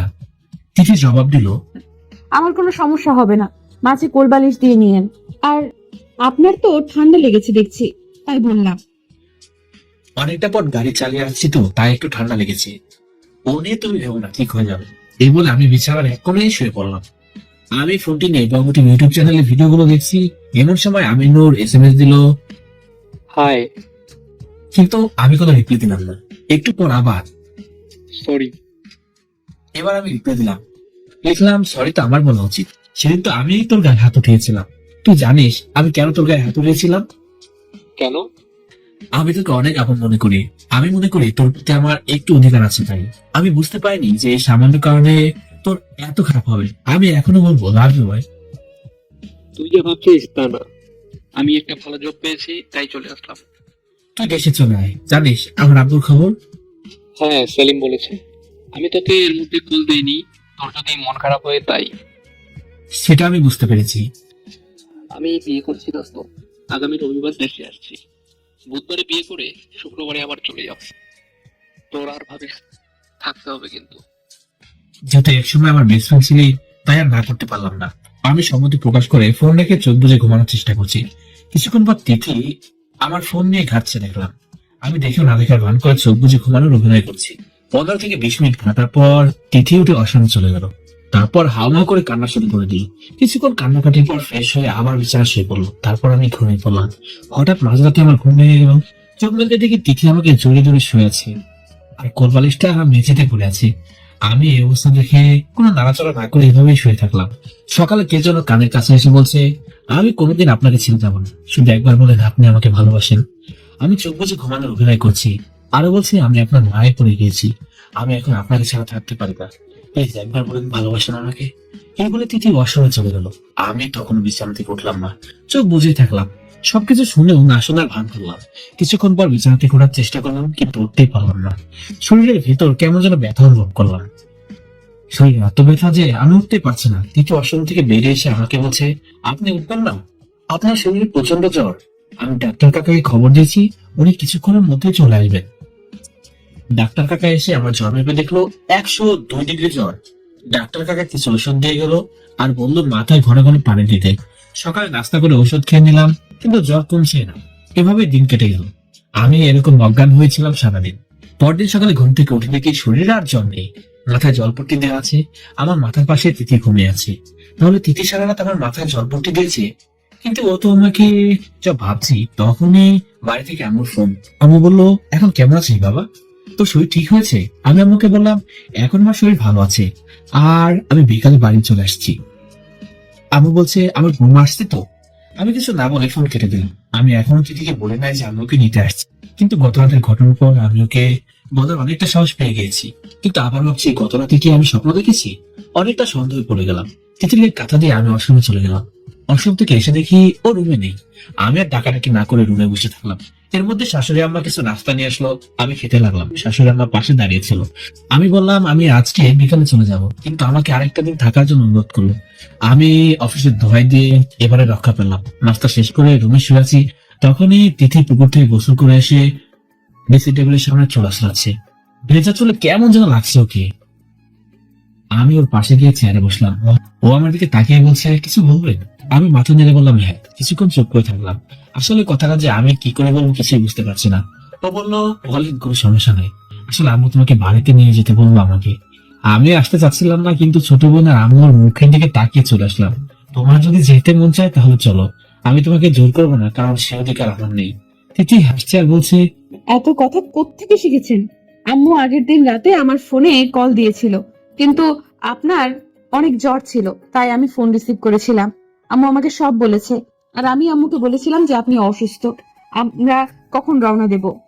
তার মানে তুমি যাবে? সত্যি তুমি যাবে? দাঁড়াও, আমি বাড়ির সবাইকে জানিয়ে দিই। তাই বলে ফোন করে আম্মুকে বললাম আমরা দুপুরে ওইখান থেকে রওনা দিব। আম্মু খবরটা শুনে অনেক খুশি হয়ে গেল। আমি আমার জামা কাপড় ব্যাগে গোছাতে লাগলাম। তিথি ওর সব জামা কাপড় ব্যাগে নিয়ে দিল। ও যেভাবে সাজগোজ করছে তাতে মনে হচ্ছে অনেকদিন থাকার উদ্দেশ্যে ওই বাড়ি যাচ্ছে। এই তো দেখি মেঘনা চাইতে জল, যাক ভালোই হবে। কিছুদিন একসাথে থাকার পর সবকিছু ঠিকঠাক হয়ে যেতেই পারে। এতদিন তিথির প্রতি আমার একটা দুর্বলতা তৈরি হয়েছে। আমার ওকে ছাড়া অন্য কোনো মেয়েকে আর ভালোই লাগে না। অফিসে অনেক সুন্দরী সুন্দরী মেয়ে আছে, কিন্তু ওদের ভালো লাগে না। দুপুরে খাওয়া শেষ করে শাশুড়ি আমার কাছ থেকে বিদায় নিলাম। অবশ্যই শাশুড়ি আমাকে আমাদের সাথে আসতে বলেছিলাম, কিন্তু আসলে না। তাই আমরা দুইজনেই গাড়িতে উঠে বসে পড়লাম। অনেকটা রাস্তা একা ড্রাইভিং করতে হবে, তাই কিছুটা মানসিক ভাবে প্রস্তুতি নিয়ে নিলাম। ওকে পেছনের সিটে বসতে বললাম, কিন্তু সামনের সিটে বসলো। ভালো করে সিট বেল্ট বেঁধে যাত্রা শুরু করলাম। কিছু দূর যেতেই সালিম ফোন দিল মাঝ রাস্তায়, তাই রিসিভ করলাম না। সন্ধ্যার দিকে বাড়ি পৌঁছে গেলাম। আমাদেরকে কাছে পেয়ে মা বোন মহা খুশি। আম্মু তিথিকে বড় মেয়ের মতো দেখে, তাই তার আনন্দই অন্যরকম। রুমে গিয়ে ফ্রেশ হয়ে সালিমকে কল দিলাম। সালিম আমাকে ওদের বাড়িতে যেতে বললো, তাই দেরি না করে সোজা ওদের বাড়িতে চলে গেলাম। দুজনে ছাদে চলে গেলাম। আমি সালিমকে সবকিছু খুলে বললাম। সালিম বলল, দোস্ত সবকিছু ঠিক হয়ে যাবে, অল্প কিছুদিনের মধ্যে। তুই আর ভাবি নিজেদের মধ্যে একটু বেশি সময় দিবি, তাহলে ভালো হবে। পারলে আগামীকাল তোর অফিস দেখিয়ে নিয়ে আসিস, দেখবি অনেক খুশি হবে। দুজন প্রাণ খুলে আড্ডা দিলাম ছাদে, সিগারেট তো আছেই। সালিমদের বাড়ি থেকে রাতের খাবার খেয়ে নিলাম। সময়টা অনেক আনন্দে কাটালাম। বাসায় ফিরে ওয়াশরুম থেকে ফ্রেশ হয়ে সোফায় বসলাম। আমার বউটা খাবার বেড়ে বসে আছে। আস্তে আস্তে একটু রাত হয়ে গেছে, তাই আম্মু আর ছোট বোন রাতের খাবার খেয়ে ঘুমিয়ে পড়েছে। ও আমার কাছে এসে বলছে, আপনি খাবেন না? চলেন একসাথে খেয়ে নিই। আমি বললাম, আমি তো সালিমদের বাসা থেকে খেয়ে আসছি, তুমি না খেয়ে বসে আছো কেন? তিথি বলছে, না মানে আব্বু যখন বেঁচে ছিল তখন আব্বু না খেলে আম্মু খেত না। আব্বু আর আম্মু একসাথেই খেত, তাই। কিন্তু আমি আর তুমি তো সেরকম না। আজ না হয় কাল তো তুমি চলে যাবা। আর আমার কথাটা রাখার জন্য তোমাকে অনেকটাই ধন্যবাদ। তোমার জন্য অনেকদিন পর মার ছোট বোনকে হাসি খুশি দেখতে পেয়েছি, এজন্য তোমাকে অসংখ্য ধন্যবাদ। আমি তোমার কাছে ঋণী। যদি কোনোদিন তোমার কোনো প্রয়োজন লাগে আমাকে ডাকবা, আমার জীবন দিয়ে হলেও দেবো। কি আপনি এসব কি বলছেন? আপনার আম্মু আমার আম্মু না? আমার আম্মুর হাসি মুখ আমার দেখতে ইচ্ছে করে না? আপনি আসলে অনেক খারাপ, কিছুই বোঝেন না, না বোঝার চেষ্টা করেন না। তিথির সাথে হালকা মনোদ্বন্দ্ব হলো। ও আমার সাথে আর কথা না বলে ওয়াশরুমে চলে গেল। আমি বিছানায় শুয়ে পড়লাম। ওয়াশরুম থেকে বেরিয়ে এসে বিছানার মাঝে কোলবালিশ দিয়ে শুয়ে পড়লো। দুজন দুই দিকে ফিরে শুয়ে রইলাম। কিছুক্ষণ পরে আমার মনে পড়লো ও তো রাতে না খেয়ে শুয়ে আছে। আমি বিছানা থেকে ওকে লাইট জ্বালিয়ে রেখে ডাইনিং থেকে একটা প্লেটে খাবার নিয়ে চলে এলাম। ওর হাত ধরে ওঠানোর চেষ্টা করলাম, কিন্তু ও উঠছে না। মনে হয় একটু বেশি রাগ করেছে। এক ভাঙানোর জন্য কান ধরে উঠবাস করতে লাগলাম কয়েকবার। তারপর সে হেসে দিল। তখন হাত ধরে উঠালাম। আমি ওকে খাইয়ে দিতে লাগলাম, কিন্তু ও আমার হাতে না খেয়ে নিজে নিজেই খেলো। কি জানি কি হলো, আমিও নিজে বলতে পারবো না। আসলে আমার এই কাঁচা মাথায় মেয়েদের মন বোঝা সম্ভবই না। ওর খাওয়া দাওয়া শেষ হলে আমি আবার বিছানায় শুয়ে পড়লাম। ও লাইট অফ করে শুয়ে পড়লো। আমি আস্তে আস্তে বলছি, কাল আমার সাথে অফিসে যাবা? অনেক ঘোরার জায়গা আছে আমাদের অফিসে, তোমার খুব ভালো লাগবে। আমার প্রশ্নের কোনো জবাব না দিয়ে অন্যদিকে তাকিয়ে নিল। তাই একরকম ধরে নিলাম হয়তো সে যাবে না। ফোনে অ্যালার্ম দিয়ে ঘুমিয়ে পড়লাম। আমি এখন আর 8টার সময় ঘুম থেকে উঠি না, প্রতিদিন 6টার সময় ঘুম থেকে উঠি, কারণ আমার অফিস 8টা থেকে। সকালে ফোনের অ্যালার্মের শব্দ শুনে উঠতে যাবো, কিন্তু উঠতে পারছি না। কে যেন আমাকে শক্ত করে ধরে আছে। চোখ মেলতে দেখি তিথি। আমি ছাড়ানোর চেষ্টা করলাম, কিন্তু ছাড়াতে পারলাম না। যেহেতু অফিসে যাওয়া লাগবে, তাই বাধ্য হয়ে ওকে ডাক দিলাম। কয়েকবার ডাকার পর উঠে লজ্জা পেয়ে রুম থেকে বাইরে চলে গেল। আমি বিছানা ছেড়ে উঠে ফ্রেশ হয়ে অফিসের জন্য রেডি হয়ে নিচে নাস্তা করতে চলে এলাম। হালকা নাস্তা করে ড্রাইভারকে গাড়ি বের করতে বললাম। গাড়ির কাছে যেতে দেখি ও সেই কালো শাড়িটা পরে আসছে। আমি ভেবেছিলাম ও হয়তো যাবে না, কিন্তু ঠিক তার বিপরীত ঘটলো। আসলে তিথি যা বলে তার ঠিক উল্টোটাই করে। আমি গাড়িতে উঠতে বললাম, তো উঠছে না, কি যেন ভাবছে। আমি ওর কাঁধে হাত দিতে লাফিয়ে উঠলো, কি যে ভাবছে। তারপর গাড়িতে উঠে পড়লো। আমরা অফিসে চলে গেলাম। একে একে অফিসের সবার সাথে পরিচয় করে দিলাম। সবকিছু খুব উপভোগ করছে। যেহেতু অনেকদিন পর অফিসে আসছি, তাই আজকে একটু সবকিছুর হিসাব নেওয়া লাগবে। আমি থেকে গেস্ট রুমে রেখে আসলাম। বললাম, তুমি এখানে ঘন্টাখানেক অপেক্ষা করো, আমি কিছু কাজ শেষ করে আসছি। এখানে টিভি আছে, দেখো। আর যদি ভালো না লাগে তাহলে আমার রুমে চলে এসো। আমার অফিসের হিসাব রক্ষক একটা সুন্দরী মেয়ে, ওকে আমার রুমে ডাক দিলাম। আমি ওর কাছ থেকে সব হিসাব বুঝে নিচ্ছি। কখন যে একটা ঘন্টা পার হয়ে গেল নিজে বুঝলাম। হঠাৎ কোন রকম দরজা নক ছাড়াই কে যেন রুমে প্রবেশ করলো। তাকে দেখি তিথি। আমি হিসাব রক্ষক মেয়েটাকে চলে যেতে বললাম। মেয়েটা চলে যেতে তিথি আমার শাড়ির কলার ধরে বলছে, ওই মেয়ের সাথে এতক্ষণ কি করছিলেন? আমি আপনাকে না বলছি কোনো মেয়ের সাথে মেলামেশা করবেন না? আমি ওকে রাগানোর জন্য বললাম, ওই মেয়ের সাথে আমার একটা সম্পর্ক আছে। এই কথা শোনার পর তিনি চোখ মুছতে মুছতে অফিস থেকে বেরিয়ে গেল। আমি পেছন থেকে অনেক ডাকলাম, কিন্তু কোনো কথাই শুনছে না। আমি একরকম বাধ্য হয়ে ওর পেছনে পেছনে যেতে লাগলাম। অফিসের কর্মচারীরা আমার এই অবস্থা দেখে হাসাহাসি করছে। নিচে যেতে তিথি অটোতে উঠে চলে গেল। আমি আবার আমার রুমে এসে কাজে মন দিলাম। কাজ শেষ করতে করতে রাত 8টা বেজে গেল। কাজ শেষ করে বাসায় চলে গেলাম। ওয়াশরুম থেকে ফ্রেশ হয়ে আমি সোফায় বসে পড়লাম। দেখি তিথি ওর সব কাপড় গুছিয়ে নিচ্ছে। আমি যে বলছি, কোথাও কি যাবা? ও ফুফে ফুফে কাছে আর বলছে, আমি বাড়ি চলে যাব কাল। এই বাড়িতে আর কিসের জন্য থাকবো? সব তো আপনি আজ শেষ করে দিলেন। আপনার অন্য জায়গায় সম্পর্ক আছে, সেটা আপনি আগে বলবেন না? তাহলে আমি আর কষ্ট করে আসতাম না। আমার আরো কত জায়গায় সম্পর্ক আছে, আমি যেখানে যাই সেখানে সম্পর্ক গড়ে ওঠে। এই বলে আমি হাসতেছি আর ও আস্তে আস্তে চাপা গলায় কাটছে। ওকে রাগাতে আমার বেশ ভালোই লাগছে। আমি নিচে গিয়ে আম্মুর সাথে খেয়ে নিলাম। আর আম্মু বলল, তিথি এখনো খায় নাই। তাই ওর খাবার নিয়ে উপরে চলে আসলাম। খাবার রুমে নিয়ে এসে রেখে দিলাম। বললাম, খেয়ে নিও। এই বলে আমি ছাদে চলে গেলাম। ছাদে যেতে আমিনুরের ফোন। দোস্ত, আমি দেশে চলে আসছি। কাল আমার বিয়ে, তুই আর ভাবি চলে আসিস প্লিজ। আমি বেশি কিছু না বলে ফোনটা কেটে দিলাম। আমি একা একা ছাদে বসে আছি, এমন সময় তিথি এসে আমার পাশে বসে পড়লো আর বলছে, ওই মেয়ের সাথে সত্যিই আপনার কিছু আছে? আমি বললাম, হ্যাঁ। আমার হ্যাসূচক বাক্য শুনতে আরো কেটে দিল। আমি এখন বুঝতে পারছি যে তিথি আমাকে ভালোবেসে ফেলেছে, কিন্তু এত শীঘ্রই সবকিছু ঠিকঠাক করতে ইচ্ছা করছে না। ওকে কাঁদাতে ভালোই লাগছে, কিন্তু পাগলিটা ধরা দিচ্ছে না। নিজেকে খুব চালাক ভাবে। আমি বললাম, আচ্ছা তুমি কাঁদছো কেন? তুমি আমাকে ভালোবাসো না তো? আর তুমি তো কিছুদিন পর চলে যাবে, এত মায়া বাড়িয়ে লাভ আছে কি বলো? এই বলে আমি নিচে চলে গেলাম। মেঝেতে একটা চাদর পেতে বালিশ নিয়ে নিচে শুয়ে পড়লাম। তিথি রুমে এসে আমার ফোনে ঘাটাঘাটি করছে, দেখলাম, কিন্তু কিছু বললাম না। তারপর আমার পাশে শুয়ে পড়লো। আমাকে জড়িয়ে ধরে ঘুমিয়ে গেল। আমি ঘুমিয়ে গেলাম। সকালে ঘুম থেকে উঠে দেখি আমার পাশেও নেই, বিছানায় ঘুমিয়েছি। নিজেকে খুব চালাক মনে করে আমি ঘুম থেকে উঠে রেডি অফিসে চলে গেলাম। আজ কোনো মতে বেশ আমিনুর বিয়ের ফাংশনে চলে গেলাম। তিথিকে দিলাম না। এসব দেখে যদিও খারাপ লাগে, তাই ওকে আনলাম না।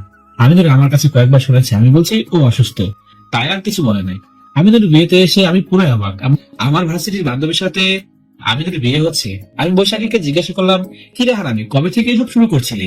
আমাকে তো বললি না। আমার বান্ধবী লজ্জা পেয়েছে, মুখ লাল হয়ে গেছে, কোনো কথাই বলছে না।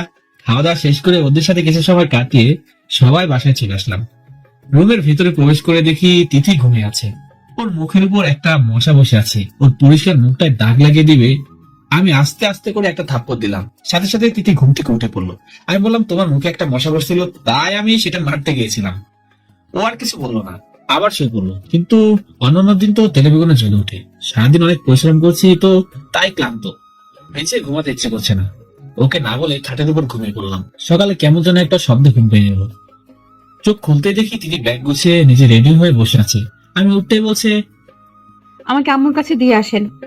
আমি বললাম, কেন? ও বলছে, আপনি আমার কোনো কথা শোনেন না, আপনার সাথে আমি আর থাকবো না। আমি ওসব থেকে ফ্রেশ হয়ে এসে ওকে বোঝানোর চেষ্টা করতে লাগলাম, কিন্তু কিছুতেই বুঝছে না, কোনো কথাই শুনছেন না।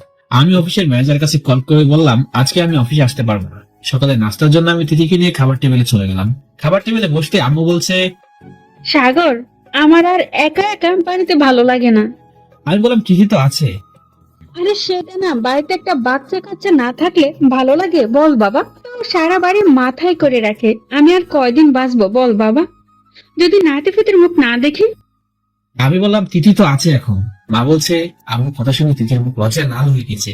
আমি আম্মুকে বললাম, আচ্ছা ঠিক আছে, আমি আজকে অফিসে যাচ্ছি না, আমার মুখে নিয়ে একটু বাইরে যাবো, ওর নাকি মন খারাপ। আম্মু বলছে, আচ্ছা বাবা যা, আসার সময় আমার জন্য পান নিয়ে আসিস। আজ সকালে ফুরাই গেছে। তোর করিম চাচা গ্রামের বাড়িতে চলে গেছে, তাই তোকে বললাম। আমি আম্মুকে বললাম ঠিক আছে, দিদিকে নিয়ে একটা লেকের পাড়ে চলে গেলাম। জায়গাটা আমার খুব ভালো লাগে। যখন মন খারাপ হয় তখন এই জায়গা লেকের পাড়ে এসে বসে থাকি। কিছুক্ষণ বসে থাকার পর এমনিতেই ভালো হয়ে যায় মন। আমি দিদিকে জিজ্ঞাসা করলাম, জায়গাটা তোমার কাছে কেমন লাগছে বলো? ও বলল, ভালো। ও মন খারাপ করে একপাশে বসে আছে। আমি কথা বলে ও দু একটা কথা বলছে, আর না বলে বলছেই না। আমি বাসা থেকে মনে মনে ঠিক করছি ওকে প্রপোজ করব, তার জন্য অবশ্য একটা গোলাপ ফুলও আনছি, কিন্তু এখন সাহস হয়ে উঠছে না। আসলে আমি আগে নিজে থেকে কাউকে প্রপোজ করি নাই তো। একবার স্কুল লাইফে একটা মেয়েকে শুধু বলেছিলাম আমি তোমাকে, তারপর আমার উপর দিয়ে একটা টর্নেডো বয়ে যায়। সেখান থেকে আমার এত ভয়, দুই একবার ওর সামনে গিয়ে বলবো বলবো ভাবছি, কিন্তু বলতে পারছি না। কি যে করি, এইভাবে সময় কেটে গেল। আজ আর বলা হলো না। বাসায় চলে গেলাম। রাতে দেখি আকাশে বড় একটা চাঁদ উঠেছে, তাই ছাদে চলে গেলাম চাঁদ দেখতে। দেখি তৃতীয় ছাদে বসে আছে, ওর পাশেই গিয়ে বসলাম। মনে মনে ভাবছি এখন বলে দিই। হঠাৎ করে ওর সামনে গিয়ে চোখ বুঝে বলেই দিলাম। তারপর এক দৌড়ে রুমে চলে আসলাম। তিথি আমার সামনে এসে শুধু হাসছে, কিন্তু আমার খুব ভয় করছে। হাসি থামিয়ে তিথি বলছে, আপনি ওইভাবে দৌড় দিলেন কেন? আমি কি বাঘ না ভাল্লুক? আমার পাশে এসে বলছে, আপনি সত্যিই আমাকে ভালোবেসে ফেলেছেন। সারা জীবন আমার হাত ধরে রাখতে পারবেন? আমি বললাম আমি তোমাকে ছাড়া কোনো কিছু ভাবতে পারি না। তোমাকে না দেখলে আমার ভালোই লাগে না। তুমি সামনে না থাকলে আমি তোমাকে অনেক মিস করি। এটা যদি ভালোবাসা হয় তাহলে আমি তোমাকে ভালোবাসি। একটু নাও নেই, আমার শেষ নিঃশ্বাস ত্যাগ করার আগ পর্যন্ত তোমার হাত ধরে রাখতে চাই, যদি তুমি সুযোগটা দাও। তিথির দিকে তাকিয়ে দেখি ওর চোখ দিয়ে অশ্রু ঝরছে, পাহাড়ি ঝর্ণার মতো। আমি নিজে হাতে ওর চোখের পানি মুছে দিয়ে বললাম, কোনোদিন তোমার চোখে পানি আসতে দেবো না।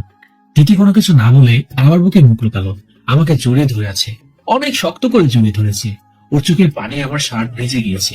হঠাৎ আমাকে ছেড়ে দিয়ে বলছে, অফিসের ওই মেয়েটার সাথে। আরে ওর তো আগে বিয়ে হয়ে গেছে, একটা ছেলেও আছে, আর ওর সাথে আমার ভাই বোনের সম্পর্ক। আমাকে ভাই বলে ডাকে, তাই বলে হাসছি। এই কথা শোনার পর আমার বুকে মারতে লাগলো, তারপর আবার জড়িয়ে ধরলো। কিছুক্ষণ পর আমি বলছি, আম্মু যেটা বলছিল ওইটা কি হবে? ও বলছে, কোনটা? আরে খাবার টেবিলে যেটা বলছিল আমাদের বেবির ব্যাপারে। আপনি চুপ করেন তো, আপনার মুখে কিচ্ছু আটকায় না। তুমি আমার সাথে আর আপনা আপনি করে কথা বলবা না। এখন থেকে তুমি বলবা, না হলে আমি তোমার সাথে কথা বলবো না। তুমি বলো না প্লিজ। তুমি? ও, বউয়ের মুখে তুমি ডাক শুনতে যে কি মজা লাগছে। আচ্ছা, আমাদের তো সেদিন বাসরাত হয়নি, আজকে কি? একদম না কিন্তু। আমি আস্তে আস্তে ওর কাছে যেতে লাগলাম। তারপর যেটা হলো সেটা সেই বইয়ের পাতায় 778 নম্বর পৃষ্ঠা থেকে পড়ে নিন। দেখতে দেখতে 5 বছর কেটে গেল। এখন আমাদের একটা 4 বছরের মেয়ে আছে, ওর নাম রিমি। রিমি বাড়িটা মাতিয়ে রাখে, সবার চোখের মনে। আমার ছোট বোনেরও ভালো জায়গায় বিয়ে দিয়েছি। আমি রিমিকে নিয়ে সারাদিন পড়ে থাকি। তিথি আর আমার মধ্যে মাঝে মধ্যে ঝগড়া হয়, কিন্তু কেউ কারোর সাথে বেশিক্ষণ কথা না বলে থাকতে পারে না। আমাদের সাথে বন্ধুত্বটা আগের মতো যাচ্ছে দিন দিন।